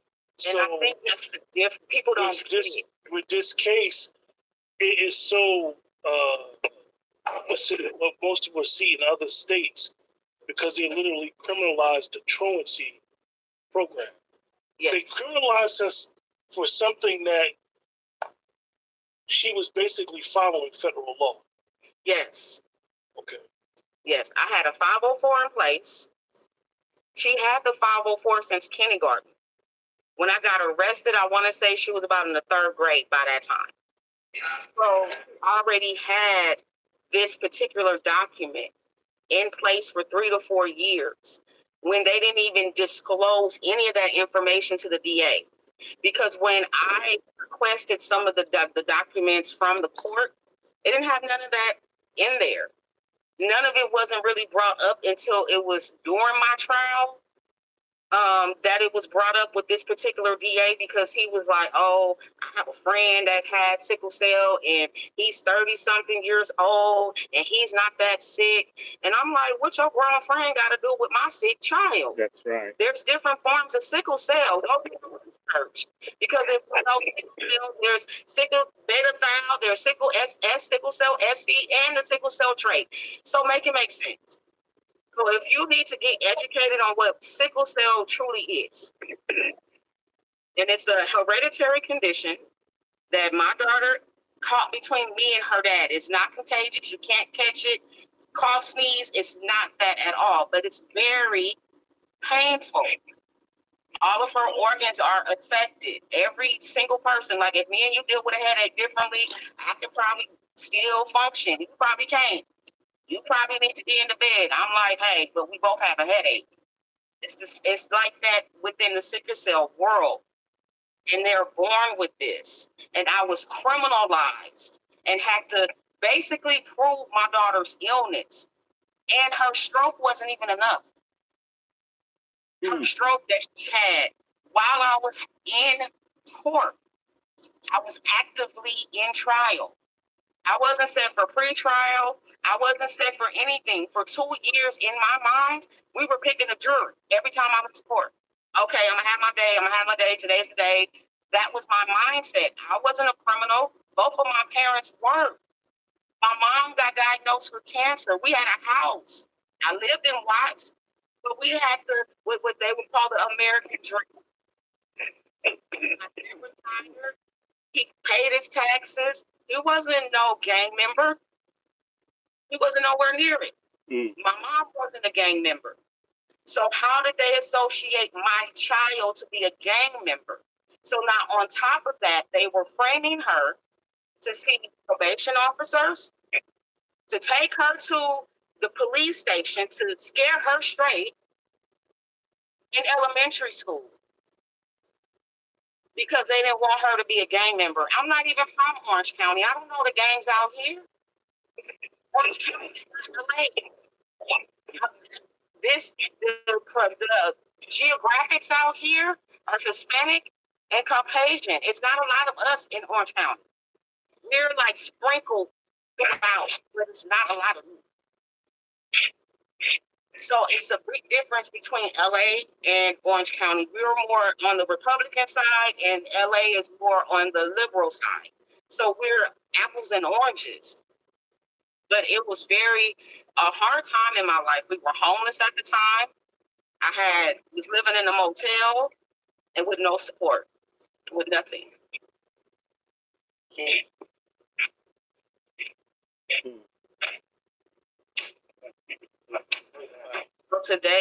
So to tell you that my life has completely did a 360 since that case, since my trial, it really has. I never in my wildest dreams thought that it would lead to this. It never did. I just knew it was wrong. It was wrong. It took 2.5 years out of my life. I couldn't get a job. When I had my job, they fired me because they found out that I had a criminal case. Because my case was criminally set and it was neglect, I can't even work in the nursing field. So it was hindering my profession because you can't have any of that stuff because your life's in. My life was on the line to take care of my child. If I have anything on my background, then the state won't pay me to care for her. So at the end of the day, I was proving her illness on top of saving my life. So let me ask you, with all that's going on with Vice President being a candidate to run for presidency and all her background is coming up about things that she did as the Attorney General and all the stuff she did in California. Share with us, like, what does it? How does it make you feel when people try to make her seem like she's a great person, she's a bad person? You're someone that was directly affected by a policy that she was put in place in a negligent prosecution. For me personally, I don't know her. I don't know her personally. I just know that she was the top prosecutor and that was her job. It hurts the fact that all of this is coming up now, and I wish it was in a different light on how she helped people. So it's unfortunate. A part of me, yes, is happy that we have a woman that's doing her thing because I'm a woman. So it's conflicting. Because a part of me wanted to go to the NAACP, wanted for it to look like me, how I was raised, and that just wasn't it. And that hurts because I couldn't go to them. I couldn't get the help from them. So it's like, where do I turn to? So at the end of the day, I'm torn. I'm completely torn because it's like I'm a political pawn. You know, and I want to be here to help my parents. I want to be here to help people. My last name is Peoples, and it's Peoples for a reason. That is my legal last name at that. So I got to be here for my people. I'm not here for her. I'm here because of the policy and to let people know we are governed by policy. Understand their role in their jobs, because I don't think people understand what a attorney general truly is, and they get her confused with the police. She's not the police. She's a prosecutor. She's the one that takes the information from the police to pull you through court. The police is not the one who's taking you to court. They arrest you. So the narrative is which is confusing because people don't understand their jobs as a whole. So to say Kamala didn't arrest me, how could she arrest me when she's not the police? That would be true for any attorney general. That won't be true for any prosecutor because that is not their job. Now, the police, on the other hand, is meant to arrest. They do the paperwork and submit it to the DA. And they're the ones that choose what case to take to court. They're not the ones slapping the handcuffs on you. They can do a DA reject. They can choose not to prosecute. So understand the definitions of people's position, because she's not the police. She's not. She's a prosecutor. They do not work in the police department. The prosecutor, is in the police department. They work for the court. Two different things. So I'm here to educate. That's what I'm here for. I'm here to educate so we can make the sound and right decisions on who we're going to vote for, or any local, community, statewide, federal, it doesn't matter, but it starts locally. It starts where you are, understanding the political structure in the state, in your local government, that affects the federal as a whole. At the end of the day, so I'm torn. I'm grateful to have this opportunity to educate the masses, to let people know this is not the intertwining of the language in this policy. The criminal aspect of truancy. Parents are being held criminally responsible for their children. And it's not just through truancy. There's other cases where parents are being held responsible for any actions that your child do at school. Any action. Well, if your child is robbing somebody and you press charges on your child, it's a possibility that you can get charged too, along with your child. So it was a child that did a mass shooting, and his parents got manslaughter for him going to shoot up the kids. So understand, this is they're gonna get in and arrest you for your child's behavior. You're going to be held criminally responsible for your child's behavior. Be actively involved. If your child is stealing, doing something that they don't have no business, especially at school, they can press charges against you criminally. Look it up. This just happened in 2024. These parents went to prison for manslaughter because their child went to shoot up the school. And the school warned them, just the way they said it with me. They warned me with letters, but I was persistent. They said they warned them parents. They called them parents to say, come get your kid. They didn't go. The same day they didn't go, he shot the school up, and now the parents is in prison behind their child. So you too can go to jail if your kid is being effed up in school. And they really want to take it there, and they feel like that child caused that much harm, and they already have a case on the docket that they can use because they use other cases to prove their point. Okay, and they're still in truancy a criminal offense in other states. So To the we're at this point, and I want to open it up for you sisters to have a discussion because there's several of you there. I'm going to go on mute because I don't think we're hearing grassroots Black women talk about policy, voting, elections, or any of that. We're hearing a lot of rah-rah. You know, this isn't a cheerleading situation. I'm not a praise singer. And it will be nice to hear a healthy discussion for maybe, 20 minutes, what we have left, for you sisters to talk your thoughts on Ms. Johnson. And I hope you come back. I hope you guys will come back. So this is conversations, and we'll do more. It'll be more structured, but this is important. And there's a book that's called, I have the book, 1 in 9 Black children's in Child and Family Services. So they're taking children away from our community in frightening numbers. And it's a racket. And sometimes it's just human trafficking and so forth. It's very important that Sister Cheree stood by her daughter. People do all kinds of stuff. And so I want to open the floor up, and we men are going to shut up and be simps, as hard as that is to do on the Angry Black Men's Book Club platform. And we want you sisters to have a conversation.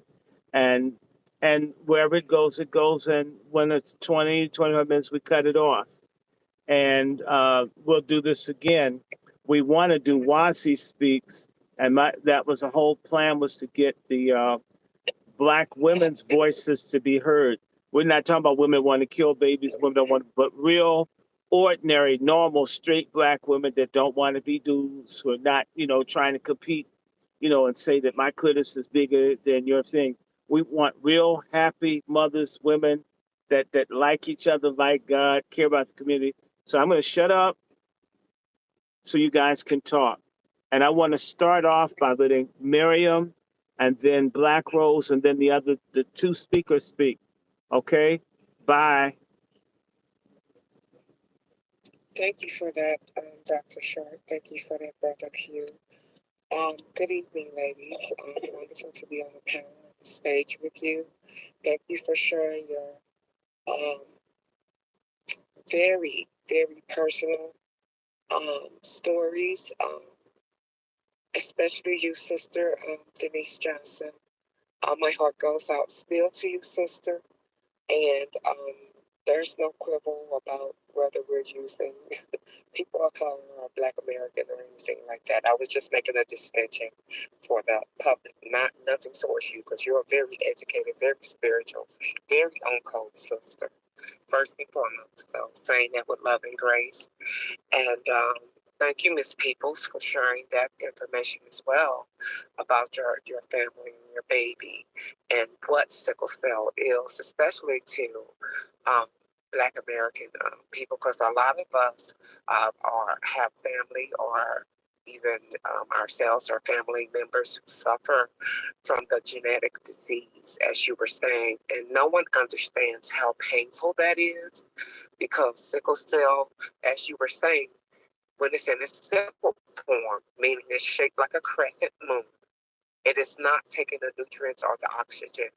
And it's not being distributed and delivered to the bloodstream the way it needs to, or utilizing or using the bloodstream, because it's compromised in itself, which leads to muscle and organ death. It can be very serious. And there used to be, when people didn't even live to be 9 years old, to get 21 was a blessing. So, yes, ma'am, I'm very educated on the matter. Yeah, I'm happy to hear. I'm very happy to hear that you're educated on sickle cell. It's very painful. She told me that I've been over and over, like with a hatchet type thing. She can't walk. I can't touch her legs. I can't hug her.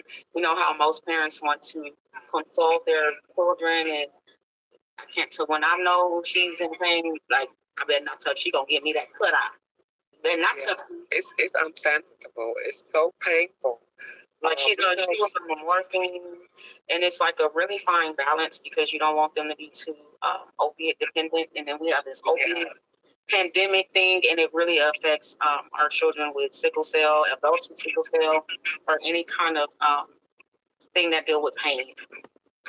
I'm gonna tell you this: keep her away from morphine, because morphine slows the heart down, and it's usually a drug that is given to people. Yes, it's a great pain reliever, but it's over with so quick. It's a short acting, but the problem with my baby, she's allergic to certain stuff. So it's not a lot of options sometimes. So that's what kind of makes it a little difficult. And then you got to work with doctors. It's very complicated. It's not that easy. I know. We have tried other things, and it's not a good thing. So we just have to kind of work with what we have. Yeah, I understand. I just frown upon morphine because I know what it's used for. Because as part of my background, I am in medical also. But you know, you do what works for your baby. But it's just my own personal gripe against morphine, because I know what it's used for. And yes, it is short-lived, and they need to also chase that with what you would call breakthrough drugs. Like, after they give her that, before the time that's allotted for the pain medicine to work, they can give her something to bridge that, so it won't come on so much harder. And the main thing to it also, they should be dehydrating her. She should be getting a lot of fluids. Yeah. So then anytime you get IV hydration. So our hematologist is pretty good. I'm really thankful now that we kind of found a really good hematologist to work with her. Just adult care in general has been a little complicated, because she turned an adult during COVID, which has really changed the medical field right now, and trying to navigate this new space.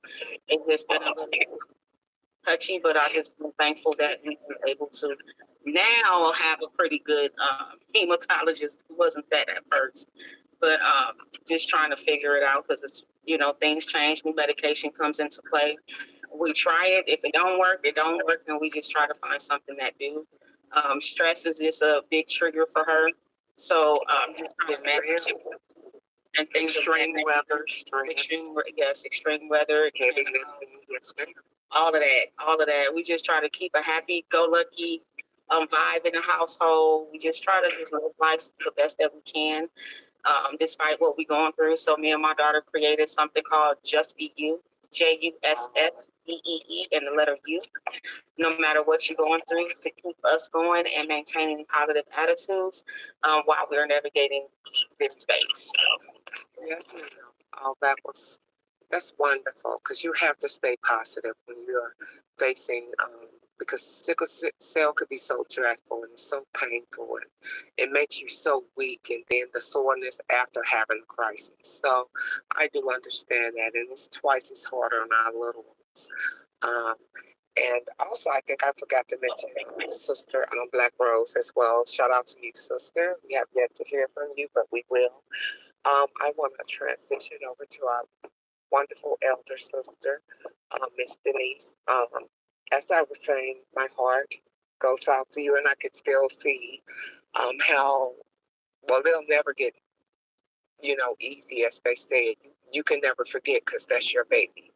And we can see your mother's love and the wearing and the pain that you have endured, and that's very still fresh every time you are made to retell his story. But he will live on by us knowing and being educated by yourself, and you out here still fighting for the justice, or justice that he should have received, and the injustice that these suspected white supremacists have done. It's just mind-boggling. It's almost insane to hear the fact that the FBI was saying on a need-to-know basis, on the fact that how all of them are, in lockstep. But it shouldn't shock us too much, because it's just the good old boy system doing what the good old system does. So you are so brave and still so strong to present and be representing for your baby. We love and appreciate you, sister. We're going to wrap our wonderful Black arms around you in prayer, and we want to also try to support you as best as we can. My heart goes out to you. Do you have any words? Yes, I just wanted to say to Sister Peoples, because Gregory, when he was born, he was basically born with what he wasn't born with all the shots they gave him. He ended up with asthma. And so I had to take him to the doctor for 8 years straight, every year. A couple times a year he was in the hospital. So I kind of understand her illness. But you know what? When these people deal with us differently. And I remember when in the 60s, Edgar J. Hoover, he was over the FBI. Remember Hoover? And he made there's a statement out there that he made about the Black Messiahs. He don't want another Black Messiah popping up, because he knew. Yes, ma'am. He knew the story, and he knew who we were. Yes. Okay. Yes. And so effectively, he killed all of our leadership. He was in on many of it. Dr. King, Malcolm X, definitely Malcolm X, Fred Hampton. He was in on. He knew what was up. Like the kids say, he knew what was up. This is what we're doing. We're not dealing from a aspect of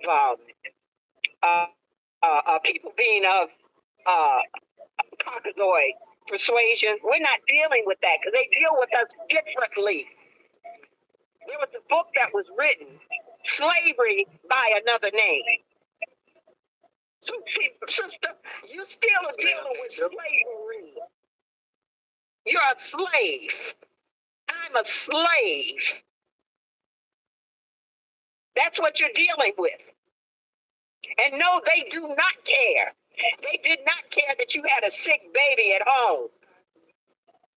That none of the system doesn't work the same way for us.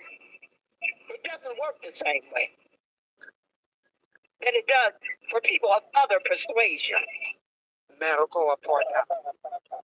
Medical, that's right. It's that too. It's that too. Anything having to do with chains. It's a miracle that you didn't lose your mind. It's a miracle. The strength that I feel coming through this screen, I feel nothing but strength. You are a strong woman. Thank you. And I'm going to tell you something they did to me. A couple of years ago, when Black Reach Outreach did a march, they set up a GoFundMe and it's one of those other sites. I forget the name of it. Where they were collecting money. When it got to $10,000, I heard from the IRS that I was going to have to report this money. See, they wanted to make sure that a poor woman couldn't get any help from anywhere. But see, they don't know the man I know. They don't know the man I know that I trust in. So when you watch him. Because they're a piece of work. Joe Biden is a dog. That's the bottom line. What's happened to him, he deserves every bit of it. All that crapping on himself, yeah, he deserves that. Yes, he does. Yes. Yes, he is. And it's going to be more than that. The Most High got a whole lot of stuff in store for all of them. Read Obadiah, baby. When you get sad, read Obadiah. It's all in the scriptures. But this is slavery, nothing but slavery.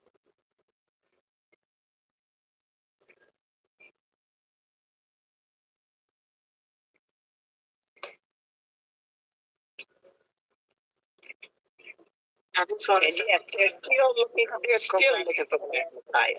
Still looking for one. I just want to say I'm so grateful for you guys for having me on here today. I've been so grateful and appreciative to be able to be on this platform, to be able to share my story, to be able to, get sickle cell out there too, because that is part of, my mission, my journey, to help people to understand how it is caring for a loved one. Being a parent caregiver is not an easy task at all, because we literally sacrifice our life for our children. And I did more than sacrifice. I went to jail for mine. So I really, really, really appreciate it.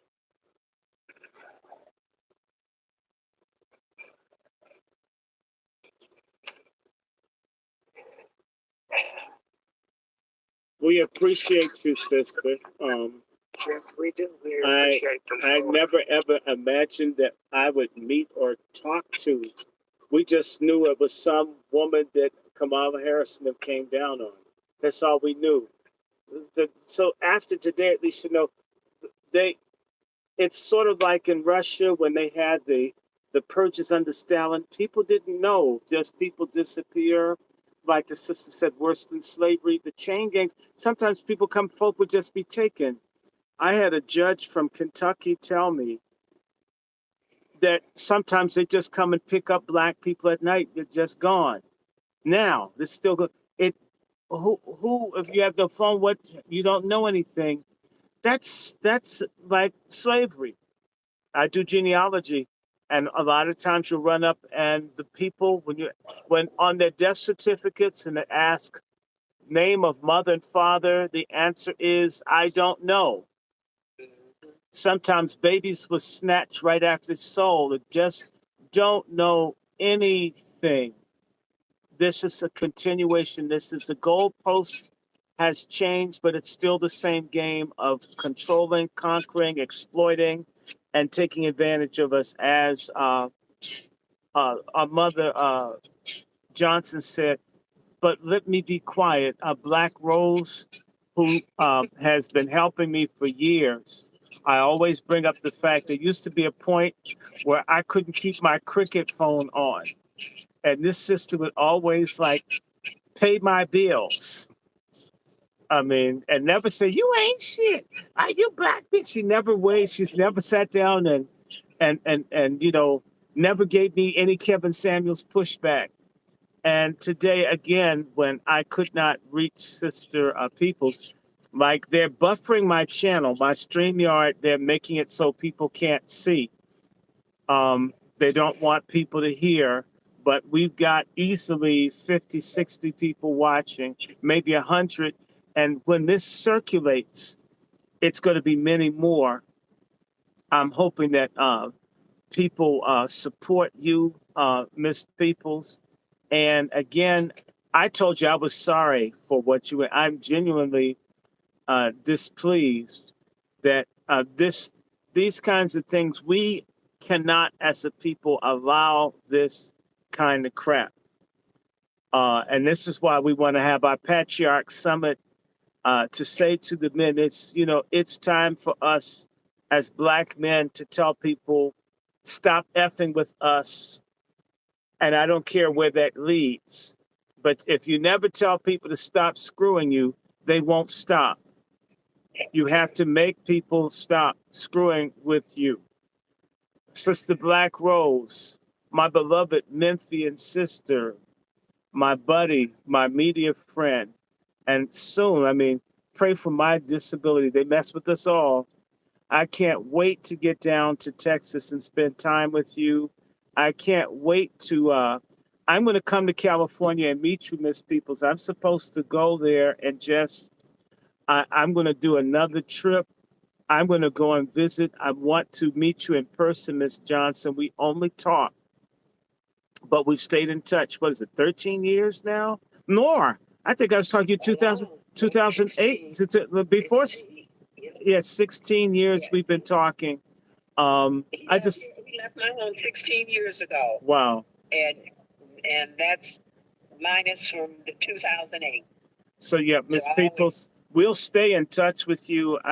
We keep calling. It's not just today. It's not just the election cycle. Part of why we want to organize people is this shouldn't happen to another generation of people if we say it's not going to. Sister Black Rose, come on. Come in and speak.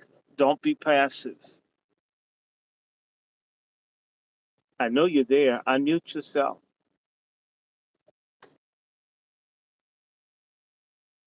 Is she there? She's there. She's there. She must be doing something. Oh my. But just what you need to know about Black Rose is that there she is. She gardens, takes care of all the cats, all the birds, all the trees. They are like a fountain of life. Good person. Come on in. Don't be shy. Take a bow. Actually, I know how to get her. I'm going to bring my tambourines out. Okay, hey, I'm going to get Pentecostal. Hey, come on out here. They're going to ask. She must be doing something. What is she doing? But a good sister. You've got to meet, in fact, Mother Johnson. You are Wazi. You need to stay in touch with Miriam and the others. What I have wanted to do is on Fridays to find a way to create a forum for women to support and back each other. Believe it or not, just because we're into patriarchy doesn't mean if you're a real patriarch, you're really interested in the health, wellness, safety, and the provision for women. If you don't give a damn about a woman, even if you're straight, you're just a fag that likes the vagina. That's how I see it. It's just a hole to you. And there's more to a woman than her. That's why I always say we want to get our brothers beyond the 5 holes, the mouth, the vagina, the rectum, right? And the pocketbook. A woman's more than 4 holes. Yes. They've got a soul. And by the way, you do give strength, sister. You give real strength because so many people, children are taken. I should go and get this book while I'm thinking about it. So I know who can carry a conversation. Sister Miriam, take over until Black Rose comes in. Sure. Okay, go ahead. I'm going to get this book and show you. Go ahead. Take over for me. Okay, there's so much Wasi energy on this stage. You have your wonderful Manjaro spirit. That's what our indigenous foundational Black American roots, our lineage come from. They say, well, you come from Africa. A small percentage of us do, but the majority of our ancestry come from this country. And we have a blend mixed with that came from chattel slavery, which make us very unique. And yeah, also to bridge our way to reparations. Not only are we owed protections in this country because we need an anti-Black American hate crime bill, or foundational Black American hate crime bill. We need those protections that they so readily gave to everyone else, especially Kamala. That scoundrel. I'm not going to do any. I only think just for Black people. Nah. But she immediately looked over and did from Asians and our Pacificers what she is, specifically for her. The Black farmers can't even get money that is distributed for them alone for their atrocities, their hurts, their pains, their blood, their sweat, their tears, and what they were denied and have been scuffling and been through for over 100 years in this country. But they all life mattered. What they are getting, the $2 billion that was finally agreed upon and may be allocated soon, they put on people of color. They added the Asian, they added the Caucasian, they added the Japanese or the Chinese. They added everybody and their mom, the Hispanic. They added them to their hurt and suffering that was only for specifically Black American farmers, that was left out of the process and not able to gain from their prosperity and work in their lands and by the sweat of their brow and the pain and the ache in their back and hands. But yet, you know, all these other people who were given grants for farm equipment and seed and soil enrichment and all type of irrigation programs and stuff. They didn't do that and give that to our people. I see that. Medical apartheid. Yes, doctor. And you know what? I want to remind people that Dr. Boyd, who's head of the National Black Farmers Association, he's a distant cousin of mine. I was talking to his wife maybe 2-3 years ago. They've been receiving massive death threats. And yet the money was being divided in 4 parts, to Latins, to Asians, I think to gays and women and the Blacks. But all the hate was going to the Black farmers. And we have to stop doing that. It's the same way I had to tell a deacon from my church who got mad at me because I was just pointing out that the Democrats have Black folks helping everybody but themselves. And my thing is, why would I want to wipe another man's ass if my butthole is itching? In fact, can you imagine trying to pick your booty and you're wiping someone's behind? Even the person looking at you, what are you doing? Insanity. I mean, because you can't really concentrate on wiping the other person behind when you're trying to pick your booty, unless you got really good dexterity. And he got all upset. He got all upset with me. And I said, well, let me put it differently. Since you believe in sharing everything, I know your wife doesn't want you to buy wedding anniversary gifts for other women, and you don't want her sleeping with other men, do you? So how hard is that for you to see that we need to focus in on ourselves? Why are we so generous that we're helping everybody else when we have those amongst us in need? When I tell you all these Latin folk here and others have motorcycles, new apartments, cars, and I see Black veterans in the streets starving, people getting $23 a month that were disabled, and they're giving this, we've got to stop this, and we've got to be able to just focus in on who we are. We've got enough for diversity. People in my family have Filipino DNA. I got Asian. I mean, my mother and these people, they look Filipino. They don't look Black like I do. I got Indian, I got Asian. We got folks from Peru and Mexico in my family. We're damn United Nations. Let's help the diversity within our own group. Let's embrace self and each other And then we can honestly embrace other people if that's what people got to do. But I think it's ridiculous. You get these Negro preachers, they have a racial reconciliation meeting with white pastors who are just as bigoted as they want to be. And yet these black churches are all busted up because they all keep starting new churches because they hate each other. They got dogged by Bishop Dog Doodoo, would never let him speak after 20 years for sitting under somebody. So he sets up a church just like him and they can't stand each other. Reconciliation and reparation starts with what we do for each other. Mother Johnson needs to be repaired. We can't bring the sun back. Cheree needs to be repaired. We can't restore those years. We can't undo the pain her daughters endured, them having to deal with these medical people every day. But we should be making good faith effort to heal one another. And that's only reasonable. And by the way, healing is a big part of what I see as the real woman's liberation, is to heal self. Don't spend so much time healing everybody that you don't take care of yourself, but to heal the man, to heal the child, and for the woman to heal herself. She must become a surgeon general of the race. Yes, sir. And I know we've gone long. Brother Q has, he works with white people, and we don't want him to lose his black-white job.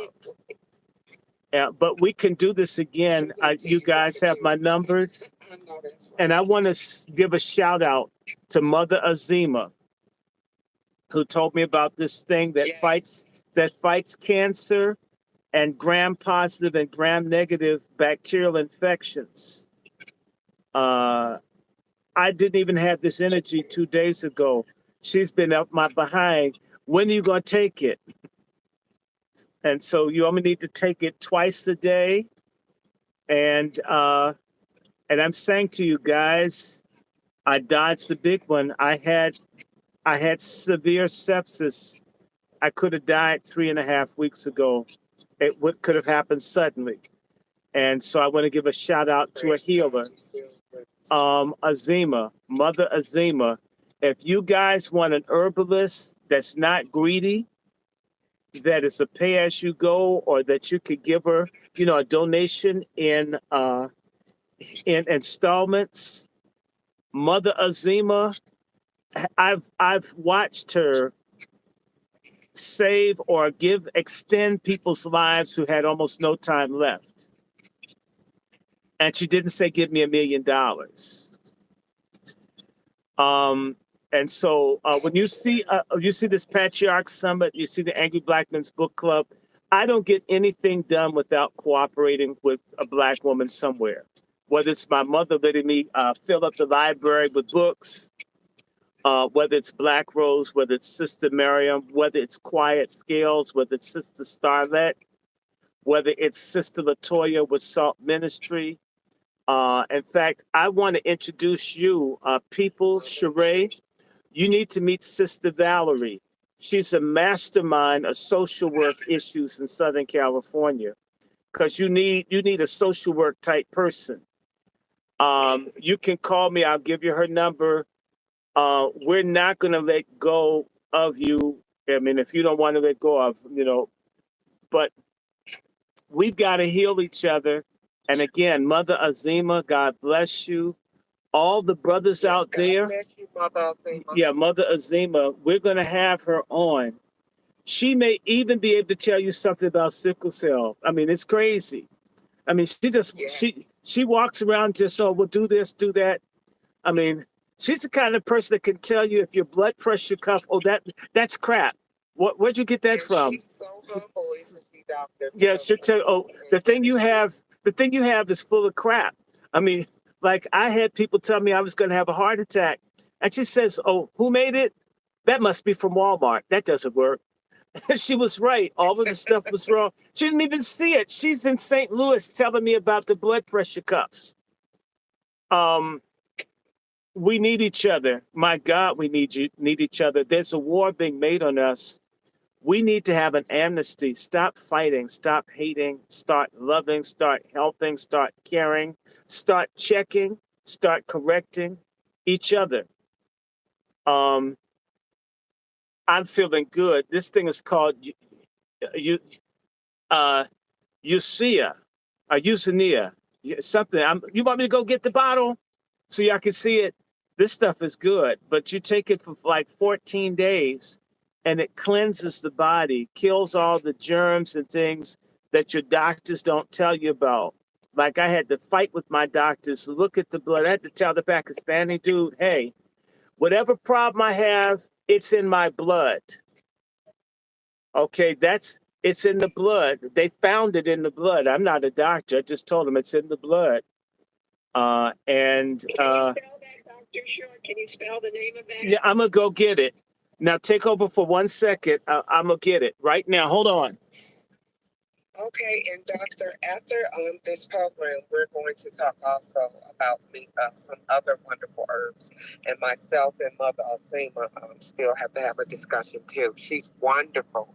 And he was being humble in introducing her title to us because she's a retired physicist or astronaut and who was driven and started her path into naturopathy medicine. So she's a very educated, knowledgeable. I mean, literally Yeah, but the sister is down home and so humble and such a. She was at NASA. She's the second generation Hidden Figures. We all need to have her on. In fact, y'all need to understand. She's in St. Louis. Actually, she used to be in Jennings, or it's AKA Ferguson. Wonder where the Black consciousness came from that blew up the whole country? It came out of St. Louis, right? Who's there? Azima. It's called Usea. It's spelled USNEA. It doesn't even taste that bad. You take a few drops twice a day in water or juice or something. But my mother was looking at me. I went out and started weeding the front yard. I couldn't believe I was doing it. Just the day before, I bent over. I was like, hell, it's time to go back to bed. Look at God. And so it doesn't cost that much. You can get it for $19, $20, and it'll last you maybe about 2 weeks. But it cleanses the body. You know, a lot of people have parasites. The people in the medicine, they only go after the main thing that you go and talk to them about. A lot of them are not thorough. Sort of like a person that wipes their behind and they still pick their booty because they didn't get all the pieces out, which is why I advise people to use wipes. Right? You need holistic medicine. There was another thing she told me about called white willow bark. Yeah. Azima, no, okay? When you hear me praising somebody, because folks have heard me get down on someone, it's wonderful, this whole Wazi thing. I get to be the real me, the nice me, the me that loves animals, cats, and children, and I like feminine sisters. You get to just love. You don't have to combat like these ratchet pork chop feminists out here who make you want to be a trans so you can beat their behind. Well, I think I told you a story when I was in the hospital, and the woman thought my mother was my woman because my mother looked so young. So she was blocking my mother from visiting me when I was in the hospital. And so, yeah, she was hating on my mother getting game. And I had to call her supervisor and said, you know, you lucky I'm a Christian. Man, if I wasn't a Christian, I would say I was a woman, take these damn things out and beat her ass and be a woman for a few minutes and come back up and be a man again. Says, you lucky I'm a Christian. You lucky because I would just say as a woman. And it was a woman thing. And it was crisscross. I kicked her ass. I says, you lucky. Because, you know, and they also dogged my auntie that used to sing with Marvin Gaye. Mother Kim Weston, like 80 some odd years old, come to visit me in the hospital. They made her wait 3 hours, then told her in the wintertime to get out. Man, I was ready to fight someone. I was gonna beat someone's ass. Got to get beat in here. You do this to my auntie like this. This is embarrassing. And so they said, you're going to have a heart attack. At least I'm going to give someone one before I'm finished. So it's nice to be able to be loving. That's what we had when you had liberated zones, maroon communities where people could be healthy. We have to make, if it's just your home, a place of peace, of sanctity. Turn off the stupid music. Why listen to any woman that calls herself a stallion? I'm wondering if she's a dude. Why pay attention to Gabriel Union? If you willing to have your little boy cut his dick off, I can't trust you. Why can't we get into positive things? Prayer, meditation, herbs, clean your body, clean your mind, eat better. Spend your money with people that like you, or don't spend it at all. Save something. Go on a trip somewhere. Have a garden. Let me tell you, I can't wait. I got a peach tree. I feel so good with this Usnea. It's USNEA. I feel so good. I'm going to pick the peaches off my tree. I got a few, because we got rodents. This is DC, and the rats are all over the place. They're especially in the White House and in the Capitol building. The rats wear suits here. But be positive. Love, help, embrace, care about each other. Try it. And everything, by the way, we're not pulling wazis for me to create a harem. I don't want a holy harem. There's no such thing as a holy harem. Although you have hoes who have harems. Every exchange between black men and black women does not have to be inserting into somebody's orifice or having your hand in their pocketbook or something in their mouth or being taken out to eat and spend money. How about regular conversations? We've gotten to the point we don't know each other. We're so surface with each other. We were surface with Sister Cheree. All we knew, what we heard is a bad, no good black mother got busted.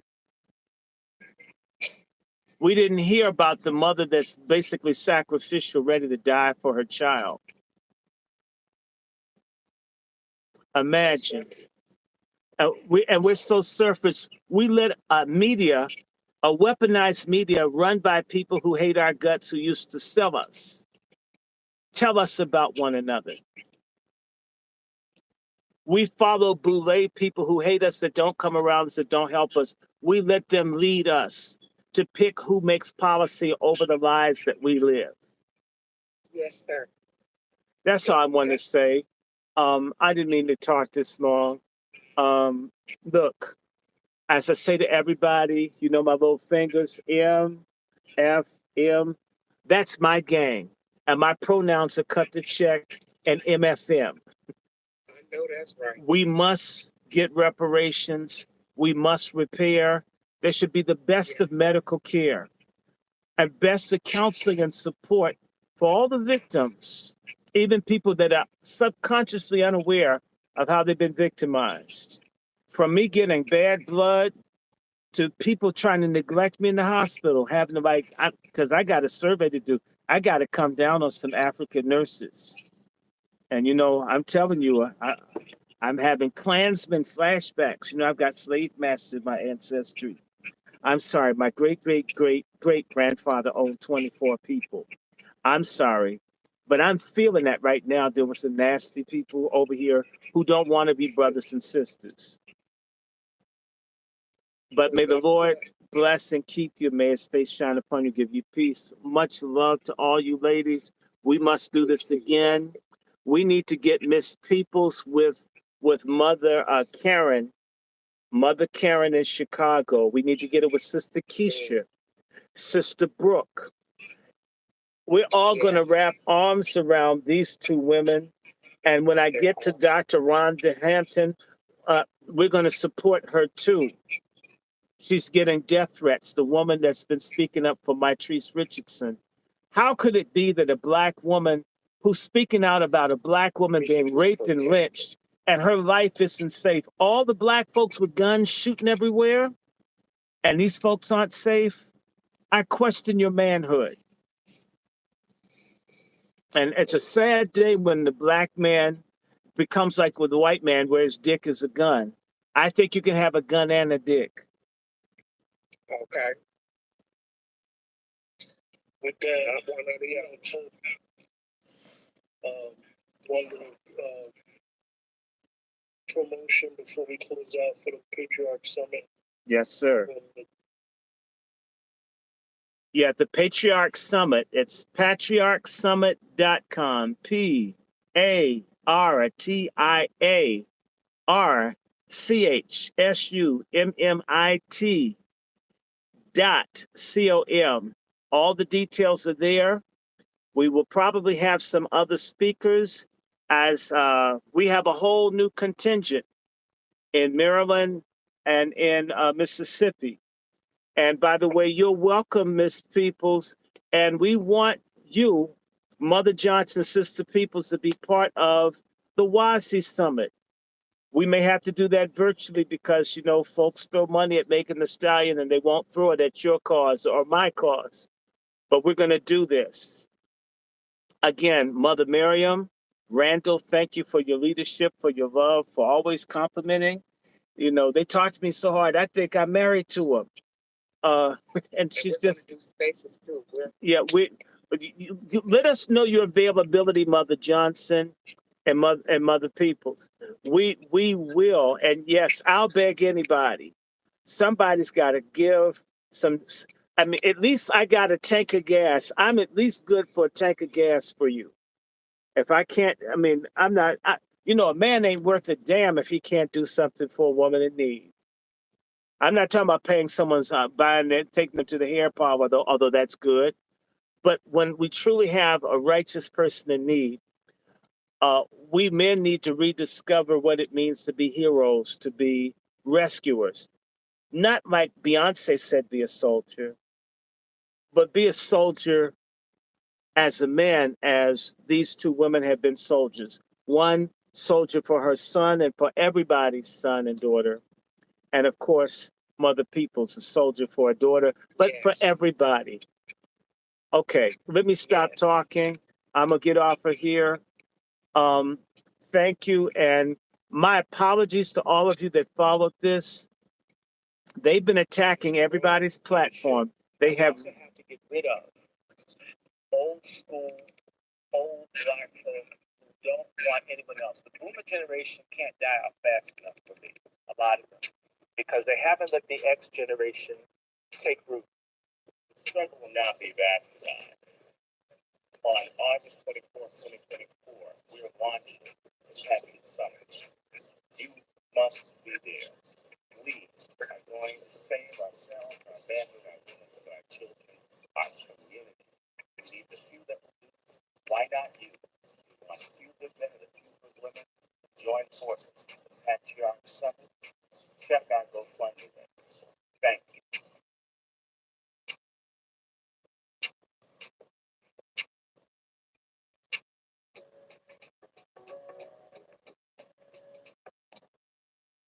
Okay, guys. The Patriarch Summit, please. Please, everybody needs therapy, I agree. Anybody with the question, Leo, everybody, my email is pretty easy. I'm happy to give people's information. My email is DrRandyShort@gmail.com. Sister People, hers is Cheree Peoples@gmail.com. ChereePeoples@gmail.com. Drop her a note. You can always email me. You can always communicate. All donations, whatever, are appreciated as we get ready for the Patriarch Summit and so forth. Again, my Cash App is Dr. Randy Short. $ DrRandyShort. My PayPal is WRandyShort@gmail.com. And my Zelle is WRandyShort@gmail.com. You can always send or whatever, or just like this, share this. Keep this moving. And for anybody asking about contact information, Miriam, can you put that up there for the people? He keeps asking for her information for contact. I don't know whose information you're talking about, but people can always email me at DrRandyShort@gmail.com. I respond. We're going to improve the technology. I'm waiting for a settlement. And that's going to be a great day when I can interact. Maybe we blog, talk, and whatever. So, Mr. Leo, write me. I'll be happy to share any contact I have for Azima and everybody else. Let me let you guys go. Good night. Good night. MFM, MFM, MFM. Love, peace, solidarity. Bye-bye.